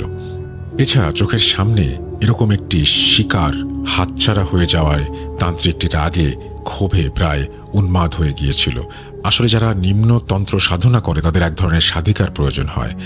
যাই হোক, কয়েক মাস কেটে যায়, প্রায় তান্ত্রিককে সবাই ভুলেই গিয়েছিল। সেদিন ছিল অমাবস্যা। লোকটি বিকেল থেকে তার মেয়েটিকে খুঁজে পাচ্ছিল না, এমনকি আশেপাশের প্রতিবেশীদের বাড়িতেও না। খুঁজতে খুঁজতে সন্ধ্যা গড়িয়ে যায়, তবুও সারা গ্রাম তন্ন তন্ন করে খুঁজেও মেয়েটিকে পাওয়া যায় না। প্রথমে তারা ভেবেছিল সে হয়তো শ্মশানে, তাড়িয়ে চিতার আগুন, কিন্তু সেটা ছিল গ্রামের শ্মশান। তারা তো সন্ধ্যা রাতেই সারা গ্রাম ঘুরেছে, কারো বাড়িতে এমন কেউ মারা গেছে তারা তো দেখেনি। ব্যাপারটা খুবই অদ্ভুত দেখে সবাই ধীরে ধীরে কুলপাড়ের জঙ্গলের দিকে এগোলো। জঙ্গলের কাছাকাছি আসতেই তারা দেখে গাব গাছের নিচে তান্ত্রিকটি যেখানে বসত ওখানেও কেউ যেন একজন বসে যজ্ঞের ধুনি জ্বালিয়ে উচ্চস্বরে মন্ত্রপাঠ করছে। আরও কিছুটা কাছাকাছি যেতেই তারা আতঙ্কে কেঁপে ওঠে। দেখে সেই তান্ত্রিকটি, যাকে তারা মারধর করে গ্রাম থেকে তাড়িয়ে দিয়েছিল, একটি মাথাবিহীন দেহের ওপরে উপবিষ্ট হয়ে তান্ত্রিকটির নিম্নতন্ত্র সাধনা করছে। গলায় তার হাড়ের মালা, যজ্ঞকুণ্ডের সামনে কাটা মাথাটি রাখা, যার এলোমেলো চুলগুলো রক্ত কাদা মিশ্রিত মাটিতে লেপ্টে আছে। লোকটি সেই কাটা মাথাটি দেখে চিৎকার করে জ্ঞান হারায়। এদিকে চিৎকারে ধ্যান ভঙ্গ হতে তান্ত্রিকটি রক্ত জবার মতো টকটকে লাল চোখে তার দিকে তাকায়। তান্ত্রিকটি সেই মেয়েটিকে বলে দিয়েছে যাকে গ্রামবাসীরা সারা গ্রাম তন্ন তন্ন করে খুঁজছে, যাকে কয়েক মাস আগে সেই শয়তান তান্ত্রিকই সাধিকা হিসেবে লোকটির কাছে চেয়েছিল। হঠাৎ করে ক্ষোভে ফেটে পড়ে গ্রামবাসী। হিতাহিত জ্ঞান হারিয়ে তারা তান্ত্রিকের দিকে ছুটে যায় এবং চারপাশ থেকে ঘিরে ধরে, গণপিটুনি দিয়ে যজ্ঞকুণ্ডের আগুনে জ্যান্ত জ্বালিয়ে দেয় তাকে। অকস্মাৎ আক্রমণে তান্ত্রিকটি পালিয়ে যাওয়ার সুযোগ পায়নি। আধপোড়া জ্বলন্ত শরীরে তখনও তান্ত্রিকের চিৎকার গ্রামবাসীরা শুনতে পাচ্ছিল, আহা, আমার সাধনা তোরা ভঙ্গ করলি, তোদের একটাকেও আমি ছাড়ব না। পরদিন সকালে গ্রামবাসীরা গিয়ে গাব গাছের নিচে পুড়ে যাওয়া সেই ছাই ভস্য সব পরিষ্কার করে পাশের ডোবায় পুঁতে দেয়। তারপর থেকে প্রতি অমাবস্যায় গ্রামে কিছু না কিছু বিপদ ঘটে। শেষে একজন বড় সাধুর সাহায্যে 6 মাস বাদে গ্রামবাসীরা সেই শয়তান তান্ত্রিক পিশাচের হাত থেকে মুক্তি পায়। কিন্তু সেই তান্ত্রিক পিশাচটি তবুও মুক্তি হয় না, সে সেভাবেই থেকে যায়।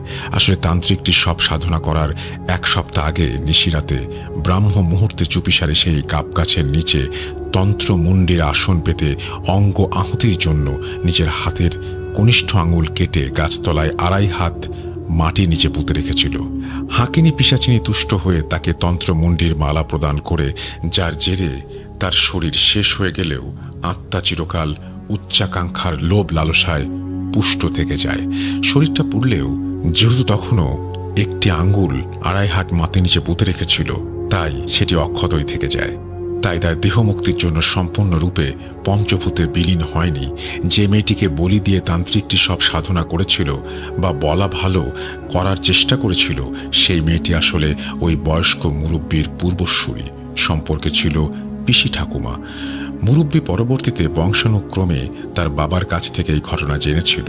কর্তা ঠাকুর, আপনি চিন্তা করবেন না, বিপদ কেটে গেছে বৌমার। শারীরিক বল ফিরতে 2-4 দিন লাগবে। ভালো ভালো পুষ্টিকর খাবার খাওয়াবেন আর বৌমাকে কয়েকদিন সম্পূর্ণ আরাম করতে বলবেন। আমি উঠি। এই বলে ভট্টাচার্য দাদু থামেন। সঙ্গে সঙ্গে আমি জিজ্ঞেস করি, এ কি থেমে গেলেন যে? আপনার দাদু কিভাবে মারা গিয়েছিলেন সেটা তো বললেন না। ভট্টাচার্য দাদু কিছুটা অবাক হয়ে বললেন, ও সেটা বলিনি বুঝি, ছেড়ে গেছি বোধহয়।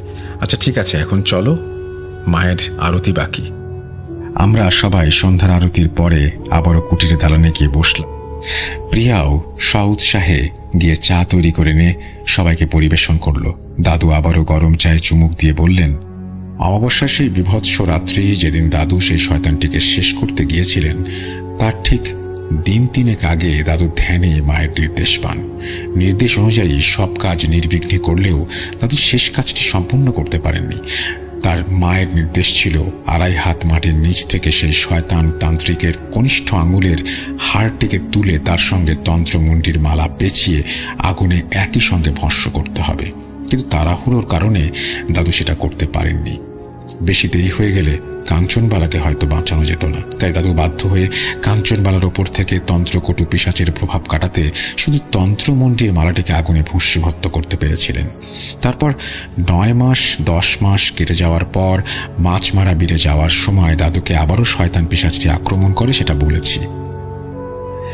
আমি প্রায় দাদুর সঙ্গে মাছমারা বিলে মাছ ধরতে যেতাম।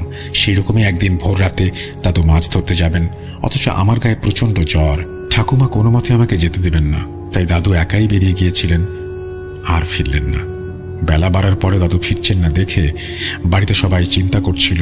বাবা, কাকা, পাড়ার সবাই মিলে সারা গ্রাম, মাছমারা বিল, এমনকি জমিদার বাড়ি পর্যন্ত খুঁজে এসেছে, কিন্তু দাদুকে কোথাও পাওয়া যায়নি। শেষে হতাশ হয়ে বাড়ি ফেরার সময় কুলপাড়ের জঙ্গলে গাব গাছের কাছে দাদুর মাছ ধরা জাল ও ব্যাগ দেখতে পাওয়া যায়। যাওয়ার সময় হয়তো তাড়াহুড়ো করে খেয়াল করেনি। কাছে গিয়ে আশেপাশে এদিক ওদিক খোঁজাখুঁজির পর গাব গাছের পেছনে ডোবার কাছে দাদুর গলার উত্তরীয়টা দেখতে পাওয়া যায়। বৃষ্টি, কাঁদা, জলের রাস্তা, তাছাড়া আগের মতো দাদু তেমন শক্তি সামর্থ্য নেই। বয়স্ক মানুষ যদি পা হড়কে ডোবায় পড়ে যায়, বাবার মনে কেমন একটা কু ডেকে ওঠে। কাকা আরও কয়েকজন ডোবার মধ্যে খুঁজতে থাকেন। শেষে মাঝখানে জলের নিচে তারা দাদুর দেহ খুঁজে পান। শোকের ছায়া নেমে আসে, সবাই ধরাধরি করে দাদুকে ডাঙায় তোলেন। বাড়িতে খবর পাঠানো হয়।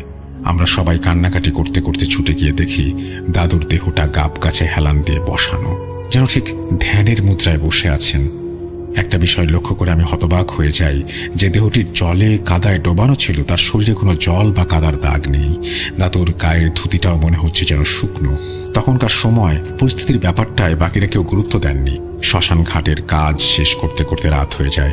আমার স্পষ্ট মনে আছে, চিতার আগুন যখন দাউ দাউ করে জ্বলছিল, আমি পরিষ্কার চিতা থেকে হাত পিষে দূরে একটি কালো ছায়া মূর্তি দেখতে পেয়েছিলাম। তার গলায় ধবধবে সাদা ছোট ছোট হাড়ের মালা ব্যতীত আর কিছু নেই। তন্ত্রমুণ্ডির মালা। কেউ বিশ্বাস করবে না বলে আর কাউকে বলিনি। এখন তোমরা বলবে এর মধ্যে অস্বাভাবিকতা কি? বয়স্ক মানুষ হয়তো কাদা জলে চলতে গিয়ে পা হড়কে পড়ে গেছে, পরে আর উঠতে না পেরে ডুবে মারা গেছে। আর খিঁচ ধরে তো মৃতদেহের নানা রকম বিকৃতি ঘটে।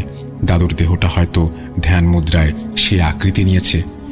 জানি এর কোনো ব্যাখ্যা আমার কাছে নেই। এই বলে ভট্টাচার্য মশাই উঠে কুটিরের ভেতরে যান। আমরা একটা ঘরের মধ্যে থেকে ধীরে ধীরে বাড়ির পথে পা বাড়ালাম। এও কি সম্ভব? পৃথিবীতে কত কিছুই ঘটে যায়, কটার প্রমাণ আমরা পাই। আর যার প্রমাণ পাওয়া যায় সেটাই সত্যি, যেটা পাওয়া যায় না সেটা কল্পনা, নাকি অন্তহীন গহীনে তার বাস্তবতা লুকিয়ে আছে। প্রাকৃতিক নাকি অতি প্রাকৃতিক, বিশ্বাস করা বা না করা শ্রোতা বন্ধু সম্পূর্ণ আপনাদের ব্যাপার। আপনাদের উপরে ছেড়ে দিয়ে আজ বিদায় নিচ্ছি। আল্লাহ হাফেজ। এই বলে সুকান্ত মাইতি তার লম্বা ঘটনা শেষ করেছেন এবং আশা করছি আপনাদের ভালো লেগেছে। যদি ভালো লাগে অবশ্যই আমাদের জানাবেন। আমরা কথা বাড়াবো না, কারণ ঘটনাটি এমনিতেই অনেক বেশি লম্বা হয়ে গেছে। অনেকক্ষণ ধৈর্য নিয়ে আপনারা শুনেছেন, আমাকে অনেকক্ষণ ধরে পড়তে হয়েছে। সো আমরা কথা না বাড়িয়ে পরবর্তী ঘটনায় চলে যাই।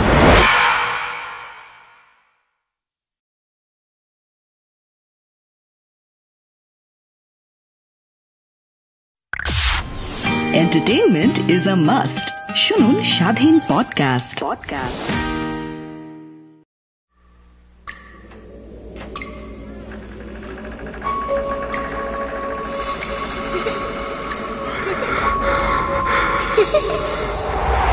লুকোচুরি খেলবে? লুকোচুরি? তুমি লুকাও, আমি ঠিকই তোমাকে খুঁজে পাবো।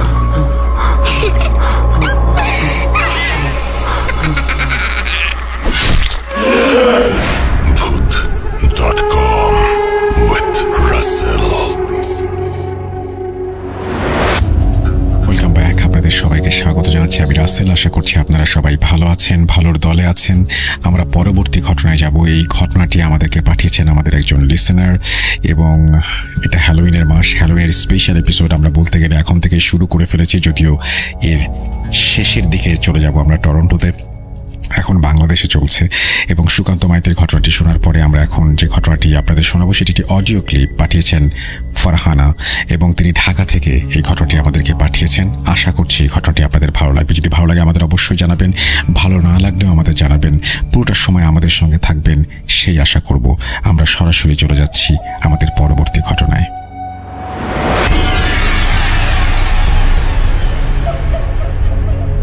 আসসালামু আলাইকুম রাসেল ভাই, আশা করি ভালো আছেন। আমার নাম ফারহানা, আমি ঢাকাতেই থাকি। ভূত এফএম আমার খুব পছন্দের একটা শো, তবে পারিবারিক ও ব্যক্তিগত কিছু ব্যস্ততার কারণে আমি রেগুলার ভূত এফএম শুনতে পারি না। তবে যখনই আমি ফ্রি থাকি তখনই ভূত এফএম শুনি। তো আমি ভূত এফএম এ আমার নিজের সাথে ঘটে যাওয়া কিছু ঘটনা শেয়ার করতে চাই। আজকে আমি যে ঘটনাটি শেয়ার করতে চাই ভাইয়া, এই ঘটনাটি এর আগেও আমি মেইল করে পাঠিয়েছিলাম, তবে কিছু প্রবলেমসের কারণে আমি সম্পূর্ণ ঘটনাটি রেকর্ড করে বা মেইল করে পাঠাতে পারিনি। তাই আমি আজকে আবার ভয়েস রেকর্ডের মাধ্যমে সম্পূর্ণ ঘটনাটি পাঠাচ্ছি। যদি এই ঘটনাটি ভাইয়া সিলেক্ট হয়ে যায় তাহলে আমার সাথে আরো ঘটে যাওয়া কিছু ঘটনা আছে, সেগুলো শেয়ার করব। তো যাই হোক ভাইয়া, সরাসরি ঘটনায় চলে যাই। ভাইয়া আমি আগে বলে রাখি, আমার পরিবারে আমরা 5 জন সদস্য। আমার আব্বু আম্মু, আমার বড় বোন, আমি আর আমার ছোট ভাই। আর আমার ছোট ভাই অনেক ছোট, ও ক্লাস 3-তে পড়ে। তো যাই হোক ভাইয়া, 2022 সালের অক্টোবর মাসের 13 তারিখে আমার বোনের হঠাৎ পেটে ব্যথা হয়। তো ফার্স্টে পেটে ব্যথা খুব একটা বেশি ছিল না, এই পেটে ব্যথাটা 7 দিন ছিল, বাট খুব একটা বেশি ছিল না। তো যেহেতু একটা ব্যথা 7 দিন স্টে করছিল, এর জন্য আমরা আমার বোনকে নিয়ে একটা হসপিটালে যাই। সেখানে কিছু ট্রিটমেন্ট করার পরে জানা যায় যে আমার বোনের অ্যাপেন্ডিসাইডের ব্যথা আছে, প্রবলেম আছে। তো যেই হসপিটালে আমরা প্রথমে তার ট্রিটমেন্ট করি সেখানে শুধুমাত্র টেস্ট করা হয়, সেখানে কোনো ধরনের অপারেশন করা হয় না। সেজন্য ভাইয়া ডাক্তাররা আমাদেরকে সাজেস্ট করে যে আমরা অন্য যে কোনো একটা ভালো হসপিটালে আমার বোনের অ্যাপেন্ডিসাইডের জন্য ডাক্তার দেখাই। তো ওনারা যেভাবে বলে ওইভাবেই আমরা করি। তো আমি হসপিটালটার নাম নিচ্ছি না, যেহেতু এটা খুব পপুলার একটা হাসপাতাল, নাম করা হাসপাতাল, হয়তো আমি নাম নিলে এটার এফেক্ট পড়তে পারে, সেজন্য আমি হাসপাতালটার নাম নিচ্ছি না। তো আমরা সেকেন্ড টাইম যে হসপিটালটাতে যাই, সেখানে যাওয়ার পর ডাক্তার আমার বোনকে চেক আপ করে বলে যে আমার বোনের অ্যাপেন্ডিসাইডের প্রবলেমস আছে আর তাকে আর্লি অপারেশন করে ফেললেই এটা ভালো হবে। তো ওনার ডাক্তাররা সাজেস্ট করে যে ওই দিনই আমার বোনকে হাসপাতালে ভর্তি করার জন্য। ইভেন আমরা ডাক্তারের সাজেস্ট অনুযায়ী ওই দিনই আমার বোনকে হসপিটালে ভর্তি করি। তো হাসপাতালটা আমার বাসা থেকে কিছুটা দূরে ছিল ভাইয়া, আর আমার ছোট ভাই ছোট হওয়ার কারণে আমার আম্মু আমার বোনের সাথে স্টে করতে পারেনি হসপিটালে, আমাকে রেখে আছে। তো এর আগে পরে আমি কখনোই ভাইয়া হাসপাতালে ছিলাম না, এটাই আমার প্রথম হাসপাতালে থাকা। তো আমার আম্মু আব্বু আমার বোনকে হাসপাতালে ভর্তি করে তারা বাসায় চলে আসে। তো ওই রাতে ভাইয়া কোনো রকমের কোনো প্রবলেম হয় না। আর আমরা ভাইয়া হাসপাতালে একটা ওয়ার্ডে ছিলাম, যেহেতু ওয়ার্ডে অনেক লোক থাকে, তো দেখা যাবে যে সময়টা ভালো যাবে বা সবার সাথে কথা হবে, মিলেমিশে থাকা যাবে, এই কারণে শুধুমাত্র আমরা ওয়ার্ড নিয়েছিলাম। তো আমরা একটা সিট নেই, ওই এক সিটে আমার বোন ছিল আর আমি ফ্লোরে বিছানা করে থাকতাম রাতে। তো প্রথম রাতে ভাইয়া কোনো প্রবলেম হয়নি। পরের দিন সকালে ডাক্তার আসে, যেদিন আমরা ভর্তি করি আমার বোনকে, তার পরের দিন সকালে ডাক্তার আসে, এসে আমার বোনকে চেক আপ করে আমার বোনের অপারেশনের ডেট ফিক্সড করে। তারা ভর্তি তৃতীয় দিন আমার বোনকে অপারেশনের কথা বলে। তৃতীয় দিন সকাল 11টায় আমার বোনের অপারেশন হবে, এটা আমাদের জানায়। তো যাই হোক ভাইয়া, তৃতীয় দিন আমার অপারেশন যখন হয় আমার বোনের, তখন আমার আব্বু আম্মু আসে। আমার বোনকে সকাল 11টায় অপারেশন থিয়েটারে নিয়ে হয়, আর তাকে পোস্টিং রুমে দিতে দিতে অলমোস্ট 3:30 বেজে যায়। তো ভাইয়া বলে রাখি, অপারেশন থিয়েটারের সামনে অথবা পোস্টিং রুমের সামনে ওই হসপিটালে মানে ঘুমানোর মতন বা রাত কাটানোর মতন কোনো সিস্টেম নাই। সেখানে জাস্ট কয়েকটা বসে ওয়েট করার মতো চেয়ার দেয়া, এছাড়া আর কিছুই ছিল না। আর বলে রাখি ভাইয়া, হাসপাতালটা 12 তলা। তো হাসপাতালের 10 নম্বর ফ্লোরে হচ্ছে স্টুডেন্টসদের ক্লাস করানো হয়, আর 12 নম্বর ফ্লোর যেটা, সেটা তখন শুধুমাত্র করা হয়েছে, তবে সেটা তখন পর্যন্ত ওপেন হয়নি, জাস্ট কমপ্লিট করা, ওপেন হবে আর কিছুদিন পরে, এমন টাইমে আমরা হসপিটালে যাই। আর আমার বোনের অপারেশনটা হয় ভাইয়া 6 তলায়, আর আমাদের মানে ওয়ার্ডটা ছিল বা যে ওয়ার্ডে আমরা ছিলাম সেটা ছিল 11 তলায়। তো যাই হোক, আমার বোনকে পোস্টিং রুমে দেওয়ার পর আমার আব্বু আম্মু ওই দিন রাতের 11:30 তারা বাসায় চলে আসে। তো ওই রাতে যেহেতু বেড খালি ছিল, আর আমি ভাই আগেই বলেছি যে আমি ফ্লোরে ঘুমাতাম, তো ওই রাতে আমার বোনকে 6 তলায় পোস্টিং রুমে রাখা হয়, আর বেড খালি থাকার কারণে আমি ওই রাতটা 11 তলায় বেডেই ছিলাম। তো রাতের 11:30টার দিকে বা এরকম হবে, আমার আব্বু চলে আসার সময় আমাকে বলছে যে আমার বোনকে কিছুক্ষণ পর পর যে পোস্টিং রুমে দেখে আসার জন্য, যে তার কোনো প্রবলেমস হচ্ছে কিনা। তো আব্বু যেরকমটা বলে আমি ওইরকমটাই করার ট্রাই করি। আমি ভাইয়া রাতে 12:30টায় একবার আমার বোনকে দেখে আসি পোস্টিং রুমে, 11 তলা থেকে নেমে 6 তলায় যে আমি পোস্টিং রুমে দেখে আসি। তো কোনো প্রবলেম ছিল না, যার জন্য আমি আবারও উপরে 11 তলায় রুমে চলে আসি ওয়ার্ডে। তো আসার পরে ভাইয়া আমি বেডে ঘুমিয়ে যাই। রাতের 2:30টার দিকে একজন নার্স এসে আমাকে বলে যে আমার বোনের কিছু প্রবলেমস হচ্ছে নিচে পোস্টিং রুমে, আমাকে এক্ষুনি বলছে ডাক্তার যেতে। তো ভাইয়া আমি খুব আর্লি তাড়াহুড়ো করে তখনই আমি 2:30 বাজে আমি 11 তলা থেকে 6 তলা নেমে যাই আমার বোনকে দেখার জন্য। তো আমি ভাইয়া রুমে যে দেখি যে ওইখানে কোনো ধরনের কোনো প্রবলেম ছিল না, আমার বোন একেবারেই স্বাভাবিক ছিল, নর্মাল ছিল। আর আমি পোস্টিং রুমে যে দেখি ওইখানে কিছু নার্স ছিল, কিছু ডাক্তার ছিল, আমি তাদেরকে জানাই যে আমার বোনের কি প্রবলেম, আমাকে কেন ডাকা হয়েছে। তখন তারা আমাকে একটা বিষয় বলে যে তারা আমাকে ডাকেনি, মানে আমাকে তারা নক দেয়নি বা ডাকেনি, আমার বোন সম্পূর্ণ সুস্থ আছে। তো তখন ভাইয়া আমি ব্যাপারটা খুব একটা সিরিয়াসলি নিইনি। আমি পোস্টিং রুম থেকে বেরিয়ে আমি লিফটে উঠি, আর আমরা সবাই জানি যে লিফটে অলওয়েজ একটা ফ্লোর বেশি কাউন্ট করা হয়। আই মিন যদি আমরা 6-এ ক্লিক করি তাহলে সেটা 7 ফ্লোরে যে থেমে যাবে এরকম। তো ভাইয়া যেহেতু অনেক রাত ছিল, ওই সময়ে পোস্টিং রুমের সামনে বা অপারেশন থিয়েটারের সামনে কেউই ছিল না, শুধু আমি একাই ছিলাম, আর লিফটেও কেউ ছিল না। তো ভাইয়া আমি লিফটে উঠে লিফটের 10 নম্বর ফ্লোরে ক্লিক করি, যেহেতু আমি 11 তলায় যাব। আর আমরা সবাই জানি যে লিফটের ভিতরে একটা ছোট মনিটর থাকে যেখানে ফ্লোর গুলো শো হয়, আমরা কত নম্বর ফ্লোরে নামছি সেটা শো হয়। তো ভাইয়া আমি লিফটের 10-এ ক্লিক করি। ক্লিক করার পরে লিফট তো রানিং হয়, স্টার্ট হয়। তো আমি ভাইয়া মনিটরের দিকে তাকিয়ে দেখি যে লিফটের 10 নম্বর ফ্লোর শো করছে, তার মানে আমি 11 নম্বর ফ্লোরে চলে আসছি। তো আমি লিফটের 10 নম্বর ফ্লোরে দেখে আমি ভাইয়া নেমে যাই, লিফট থেকে নেমে আমি সোজা তাকিয়ে দেখি যে আমি 11 নম্বর ফ্লোরে না, আমি 9 নম্বর ফ্লোরে। তখন আমার ব্যাপারটা একটু খটকা লাগে যে আমি লিফটের মনিটরে 10 দেখেছি, তাহলে আমি 9 নম্বর ফ্লোরে কিভাবে আসলাম। তো ভাইয়া আমি তখন মনে করি যে না, হইতে পারে এটা আমার দেখার ভুল। তো আমি আবারও লিফটে উঠে যাই। আমি লিফটে উঠে আমি আবারও লিফটের 10 নম্বর ফ্লোরে ক্লিক করি।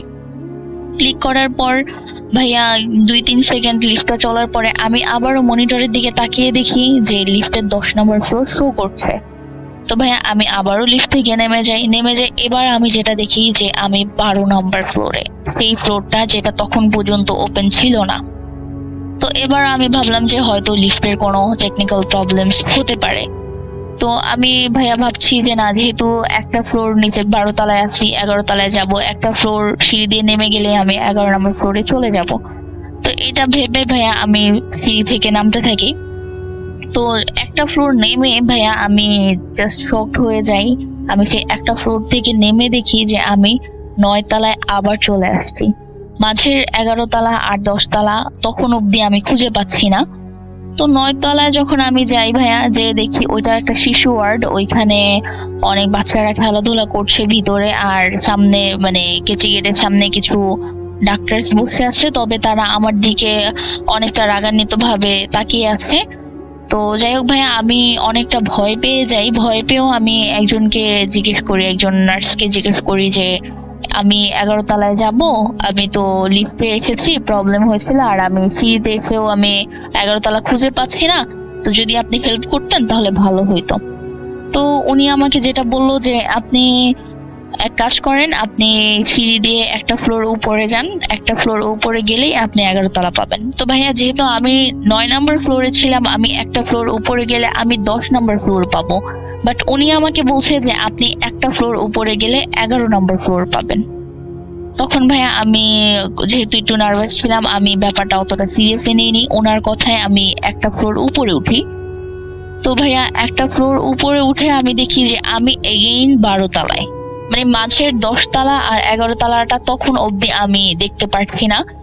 তো ভাই যেহেতু আমি থার্ড টাইমও আমি 12 তলায় মিস্টেক হয়ে আমি 12 তলায় চলে গেছি। তো এটা দেখে আমি অনেকটা ভয় পেয়ে যাই, আর 12 তলা ভাইয়া সম্পূর্ণ অন্ধকার ছিল। তো এটা দেখে আমি আরো বেশি ভয় পেয়ে যাই। তো ভাই আমি কি বলবো, কাকে ডাক দিব, যেহেতু অনেক রাত ছিল, আশেপাশে কাউকে দেখছি না। তো আমি ভয়ে অনেকটা শকড হয়ে যাই, ইভেন আমি কোনো কথাও বলতে পারতেছিলাম না। আর আমার হাতে ভাইয়া তখন ফোন ছিল, তবে আমার মাইন্ড কাজ করতেছিল না যে আমি কাউকে ফোন দিব, এরকম একটা ব্যাপার ছিল। তো হঠাৎ করে ভাইয়া একজন গার্ড এসে আমাকে ডাক দিয়ে বলে যে আপনি এত রাতে 12 নম্বর ফ্লোরে কি করছেন এই অন্ধকার ফ্লোরে। উনি যখন আইসা ভাইয়া ডাক দেয় আমি জাস্ট চমকে যাই। তো ওনার দিকে তাকিয়ে আমি কিছু বলতে পারছিলাম না, শুধু তাকে আমি একটা কথাই বলছিলাম যে ভাইয়া আমাকে 11 নম্বর ফ্লোরে কষ্ট করে নিয়ে যান, আমার শরীরটা ভীষণ খারাপ লাগছে। তো উনি ভাইয়া আমাকে 11 নম্বর ফ্লোরে নিয়ে যায়। 11 নম্বর ফ্লোরে নিয়ে যাওয়ার পর আমি ওয়ার্ডে ঢুকে ঘড়ির দিকে তাকিয়ে দেখি তখন রাত 3:30 বাজে, 3:20 সামথিং এরকম বাজে, অলমোস্ট 3:30। তো ভাইয়া আমি অবাক হয়ে যাই যে আমি রাতের অলমোস্ট 2:30টার দিকে হবে আমি লিফটে উঠি। আর এরপরে আমার সাথে কি হয় আমার মনে নেই, আমি প্রায় 50 মিনিট পরে আমি 11 তলায় আসি। তাহলে এই 50 মিনিট আমি কোথায় ছিলাম, আর কেনই বা আমার বারবার 12 তলা আর 9 তলা ফ্লোরটাই শো হচ্ছিল, 10 তলা আর 11 তলা কেন শো হচ্ছিল না। তো এই বিষয়টা আমি ওই রাতে একটু চিন্তা করার পর ভাবলাম যে হতে পারে এটা আমার মিস্টেক, এর জন্য ভাইয়া আমি আর এই বিষয়টা সিরিয়াসলি নেইনি। তো যেদিন এই ঘটনাটি ঘটে যে রাতে, তার পরের দিন দুপুরবেলা আমার বোনকে রিলিজ দেওয়া হয় আর আমার বোনকে বেডে রাখা হয়, বেডে এনে দেওয়া হয়। তো ভাইয়া যেটা হয়, আমার বোনকে যেদিন বেডে দেয়, ওয়ার্ডে বেডে দিয়ে আসে, সেই দিন ভাইয়া আমি যখনই ওয়াশরুমে যাই তখনই সামহাও কেউ একজন এসে আমার ওয়াশরুমে নক করতো। তো আমি বলে রাখি ভাইয়া, ওইখানে দুটো ওয়াশরুম ছিল, একটা ওয়াশরুম একটু বড় ছিল আর একটা ওয়াশরুম ছোট ছিল। তো যেটা বড় ছিল সেটা সবার জন্য কমফোর্টেবল ছিল, এর জন্য ভাইয়া আমি ওই ওয়াশরুমটাই বেশি ইউজ করতাম। তো যেদিন আমার বোনকে ওয়ার্ডে দেয়া হয় সেদিন ভাইয়া আমি ওয়াশরুমে যখনই যাই তখনই আমার ওয়াশরুমে নক হয়।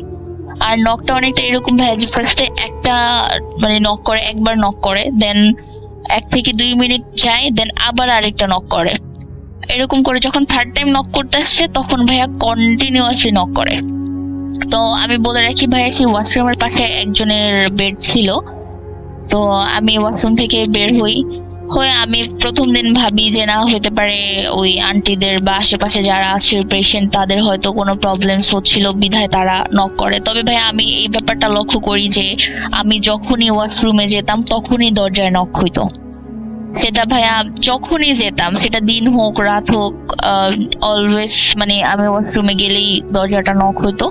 তো এই বিষয়টা একটা সময় আমাকে রাগায়া দেয়। তো আমি ওয়াশরুম থেকে বের হয়ে ওয়ার্ডে সবার উদ্দেশ্যেই বলি যে ওয়াশরুমে মানুষ কোনো ঘুরতে যায় না, এখানে একটা ন্যাচারাল ওয়ার্কের জন্য যায়, কেন আপনারা এত বারবার নক করছেন।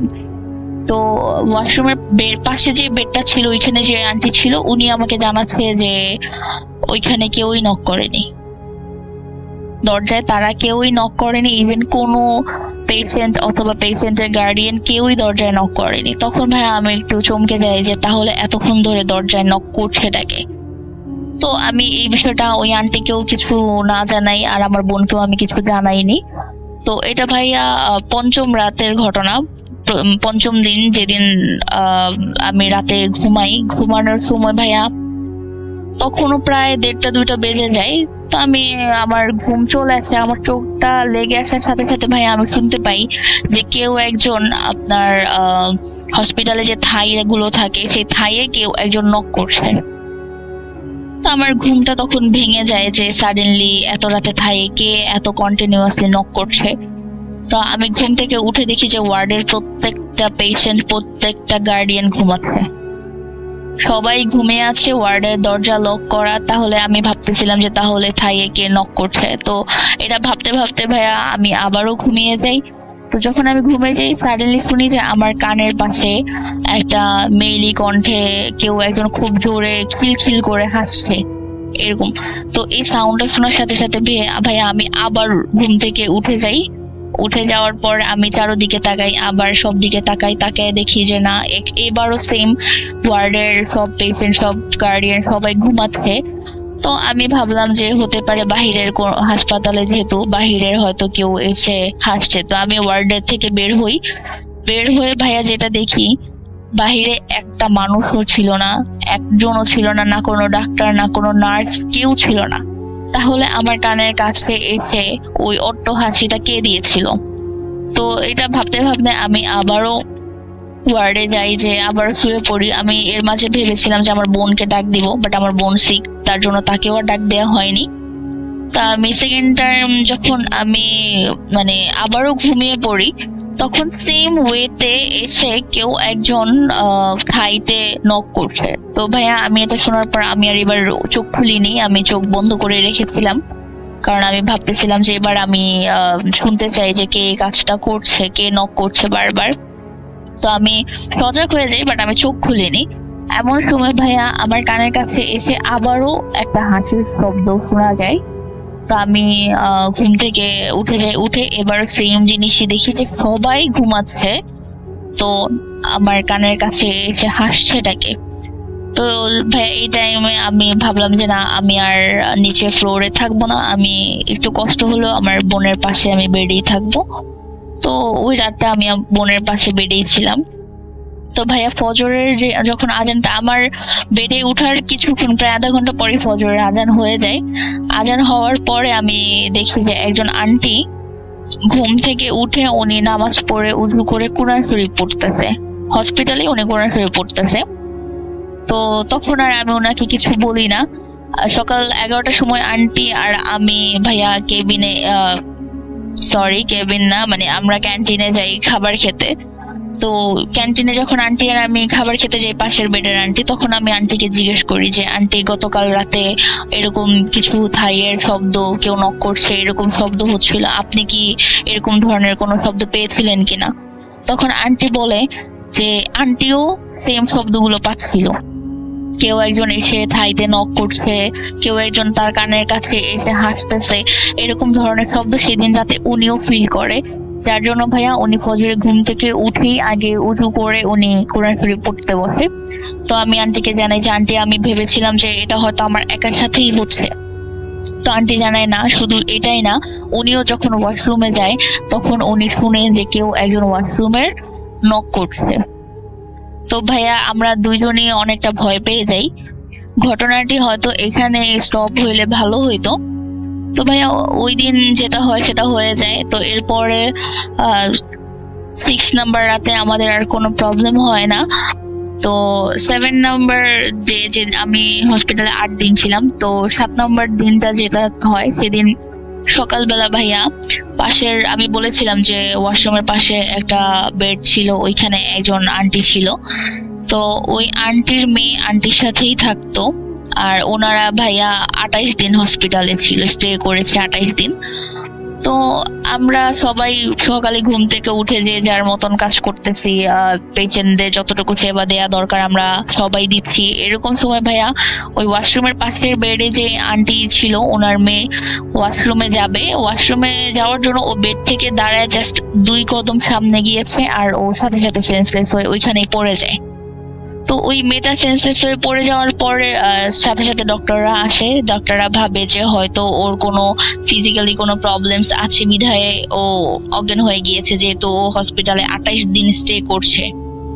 তো ডাক্তাররা এসে চেক আপ করার চেষ্টা করে, বাট কোনোভাবেই মেয়েটার জ্ঞান আসতেছিল না। এভাবে ভাইয়া অলমোস্ট 2 থেকে 3 মিনিট হয়ে যায়, ওর জ্ঞান ফিরছে না। হঠাৎ করে ভাইয়া মেয়েটা মানে কি বলে, ওর চোখগুলো খুলে, ইভেন সাথে সাথে ওর চোখের মনি, সাদা অংশ যেটাকে বলে, সেই অংশটা ভাইয়া সম্পূর্ণ লাল হয়ে থাকে, সম্পূর্ণ ওর সাদা অংশ লাল হয়ে থাকে। ওর চোখগুলো এত বড় হয়ে যায় যে মনে হচ্ছিল ওর চোখ থেকে এখনই ব্লাড চলে আসবে। তো এরকম হয়ে যায় ওর চোখের অবস্থা। আর ও ভাইয়া মুখে কোনো শব্দ করতে পারছিল না, ও শুধু ওর গলাটাকে খুব জোরে জোরে কি বলে প্রেসার ক্রিয়েট করে গলাটাকে ম্যাসেজ করলে আমরা যেরকম করি ওইভাবে ডলতেছিল। আর ভাইয়া আমি বুঝাতে পারছি না, মাছ যখন পানি থেকে উঠানোর পর একটা মাছ যেভাবে ছটফট করে, এই মেয়েটা সেম ওয়েতে ছটফট করতেছিল। চোখগুলো থেকে মনে হচ্ছে রক্ত পড়বে, মুখ দিয়ে ও কোনো কথা বলতে পারতেছিল না, আর ওর গলাটা কন্টিনিউয়াসলি খুব জোরে জোরে ডলতেছিল। আর ভাইয়া ওর বুকের ভিতরে খুব জোরে জোরে থাপ্পড় দিচ্ছিল। তো এটা দেখে ওয়ার্ডের সবাই অনেকটা ভয় পেয়ে যায়। তো ওই মেয়েটার মা তখন বলে, আন্টি বলে যে ওকে কেউ পানি দাও। তো পাশের বেডের আরেকটা আপু, তার কাছে তখন ভাইয়া 2 লিটার একটা পানির বোতল, সম্পূর্ণ বোতলটাই ভরা ছিল, ওই মেয়েটাকে দেয়। ভাইয়া আমি জানি না বিলিভ করবেন কিনা, সর্বোচ্চ 3 থেকে 4 সেকেন্ডের ভিতরে মেবি হবে, 4 সেকেন্ডের বেশি হবে না, হাইস্ট গেলে হয়তো 5 সেকেন্ড হতে পারে, এর ভিতরে মেয়ে ভাইয়া 2 লিটার পানি শেষ করে ফেলছে। আর পানিটাকে ও এত স্পিডে খাইছে ভাইয়া যে ওর শ্বাসের টানের কারণে পানির বোতলটা পুরো দুমড়ে মুচড়ে গেছিল। ও এত স্পিডে ভাইয়া পানিটা টানছিল। তো ওই পানির বোতলটা যখন শেষ হয়ে যায় তখন ওই মেয়েটা পানির বোতল ফেলে দিয়ে ও ইশারায় আবারও পানি দেওয়ার কথা বলে। তো ওর মাও বলে যে হ্যাঁ ওকে আবার পানি দাও। দেন ভাইয়া ওকে আবারও 2 লিটার পানি দেওয়া হয়। ও তখনও ভাইয়া সর্বোচ্চ 5 সেকেন্ডের ভিতরে সে 2 লিটার পানি শেষ করে পুরো বোতলটাকে দুমড়ায় মুচড়ায় ফেলে সে আবারও পানি চায়। তো এই মুহূর্তে ওই সময় ডাক্তার বলে যে ওকে যেন এত ওভার পানি না দেয়া হয়, কারণ একটা মানুষ কতটা পানি খাইতে পারে এক নিঃশ্বাসে এটা তো আমরা সবাই জানি। তো যাই হোক, ওকে ডাক্তার বলে যে ওকে আর পানি দিতে না। তো মেয়ের মা তখন সাডেনলি সবাইকে বলে, ইভেন ডাক্তারদেরকেও উদ্দেশ্য করে বলে যে আপনারা প্লিজ এখান থেকে চলে যান, আমার মেয়ের অন্য একটা প্রবলেম আছে, আলগা প্রবলেম বা যেটাকে বলে জিনের আসর, এরকম প্রবলেম আছে, আপনারা চলে যান, ও কিছুক্ষণ পর নিজে থেকেই ঠিক হয়ে যাবে। তো এটা যখন বলে তখন ডাক্তার, ওয়ার্ডের সবাই অনেকটা ভয় পেয়ে যায়। তো যাই হোক, ডাক্তাররা ওই মেয়ের মার কথা শুনে ওনারা চলে যায়।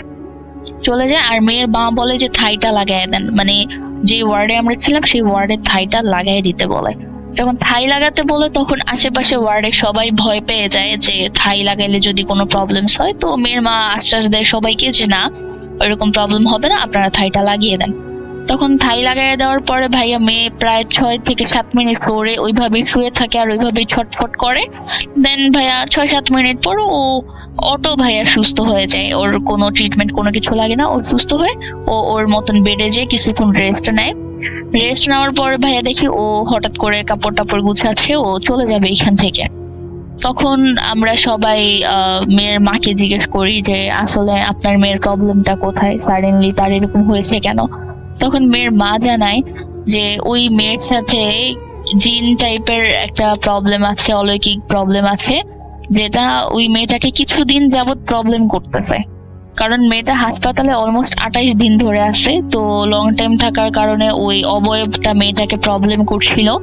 আর যেহেতু মেয়েটা ওর মাকে রেখে হাসপাতাল থেকে বের হচ্ছিল না, সেজন্য সেই অবয়বটা আশেপাশের বেডের যারা ছিল, ওয়ার্ডের আশেপাশে বেডে যে পেশেন্ট ছিল অথবা যারা গার্ডিয়ান ছিল, তাদের মধ্যে কিছু কিছু মানুষকে ওই অবয়বটা প্রবলেম করছিল, যেন এই মেয়েটা যেভাবেই হোক মানে এই হসপিটাল থেকে বেরিয়ে চলে যায়। তো ভাইয়া এই অবয়বটি মূলত এই মেয়েটাকে এখান থেকে নিয়ে যাওয়ার জন্যই ও আশেপাশের মানুষগুলোর সাথে এভাবে প্রবলেম করছিল। তো ওই মেয়ের মাকে জিজ্ঞেস করার পর যেটা জানা যায় যে এই মেয়েটার সাথে ছোট থেকেই এই অবয়ব বা এই জিন টাইপের এই জিনিসটা ছিল। আর এটা যখনই এই মেয়েটা কোথাও খুব বেশি লং টাইম স্টে করে বাড়ি ছাড়া, বাড়ির বাহিরে, তখনই এই অবয়বটি বিভিন্ন ধরনের প্রবলেম করতে থাকে। আর এই কারণেই মূলত তখন হসপিটালে এই প্রবলেমস গুলো হচ্ছিল। আর ভাইয়া বলে রাখি যে যেহেতু ওই মেয়েটা হসপিটালে 28 দিন ছিল আর আমরা হসপিটালে 8 দিন ছিলাম, তো ওই মেয়েটা থাকা অবস্থায় ওই হসপিটালের ওই ওয়ার্ডটাতে ভাইয়া মানে থাই গ্লাস যাই বলেন, জানালা বলেন, সবকিছু খুলে রাখা সত্ত্বেও মানে ভিতরে অনেকটা গরম কাজ করতো, যেটা মানে খুবই ওয়েদারটা খুব গরম লাগতো ওয়ার্ডের ভিতরে, বাট বাহিরে গেলে আবার ঠান্ডা ফিল হইতো। আর ওয়ার্ডের ভিতরের পরিবেশটা খুব থমথমে একটা অবস্থায় ছিল। বাট ভাইয়া ইত্তেফাক ভাবেই বলা চলে যে এই মেয়েটা যখন চলে গেছে, তো ওই মেয়েটা যাওয়ার পরে আমি আরো 2 দিন স্টে করেছিলাম হসপিটালে। তো 1 রাত আর 2 দিন স্টে করেছিলাম। তো ভাইয়া ওই মেয়েটা যাওয়ার পর পুরো পরিবেশটাই একদম পুরো চেঞ্জ হয়ে যায়। ওয়ার্ডের ভিতরে পর্যাপ্ত পরিমাণে ভালো লাগা কাজ করতে থাকে, ইভেন ওয়ার্ডটা অনেকটা ঠান্ডা হয়ে যায়। তো ওই এট লাস্ট আমরা এটাই জানতে পারি যে এই মেয়েটার কারণেই মূলত আমরা মানে কিছু কিছু কি বলে পেশেন্ট, কিছু কিছু গার্ডিয়ান আমরা এরকম প্রবলেমস এর ফেস করেছিলাম। তো এই ছিল ভাইয়া আমার ঘটনা। যদি ভালো লাগে তাহলে শোনাবেন। আজকের মতো বিদায়। আর যদি আমার এই ঘটনাটি সিলেক্ট হয় ভাইয়া, তাহলে অবশ্যই আমার আরেকটা ঘটনা আছে, আমার লাইফের সাথে ঘটে যাওয়ার কিছু ঘটনা আছে, সেগুলো পাঠাবো। জানি না কতটা বুঝিয়ে বলতে পারছি বা আপনারা কতটুকু বুঝতে পেরেছেন, তবে চেষ্টা করেছি বুঝিয়ে বলার জন্য। তো যাই হোক ভাইয়া, ভালো থাকবেন। আসসালামু আলাইকুম। Welcome back. আপনাদের সবাইকে অনেক অনেক ধন্যবাদ এতক্ষণ পর্যন্ত আমাদের সাথে থাকার জন্য। অনেক অনেক শুভকামনা রইল। সব সময় এই ইউটিউব চ্যানেলটি সম্পর্কে আপডেট পেতে আমাদের ইউটিউব চ্যানেলটিকে সাবস্ক্রাইব করুন। আশা করছি আমরা একসাথে অনেকটা পথ হাঁটব। আজকের মতো এখানে বিদায় নিচ্ছি। সবাই ভালো থাকুন, সুস্থ থাকুন, মোস্ট ইম্পর্টেন্টলি ভূত.com এর সাথে থাকুন। আল্লাহ হাফেজ।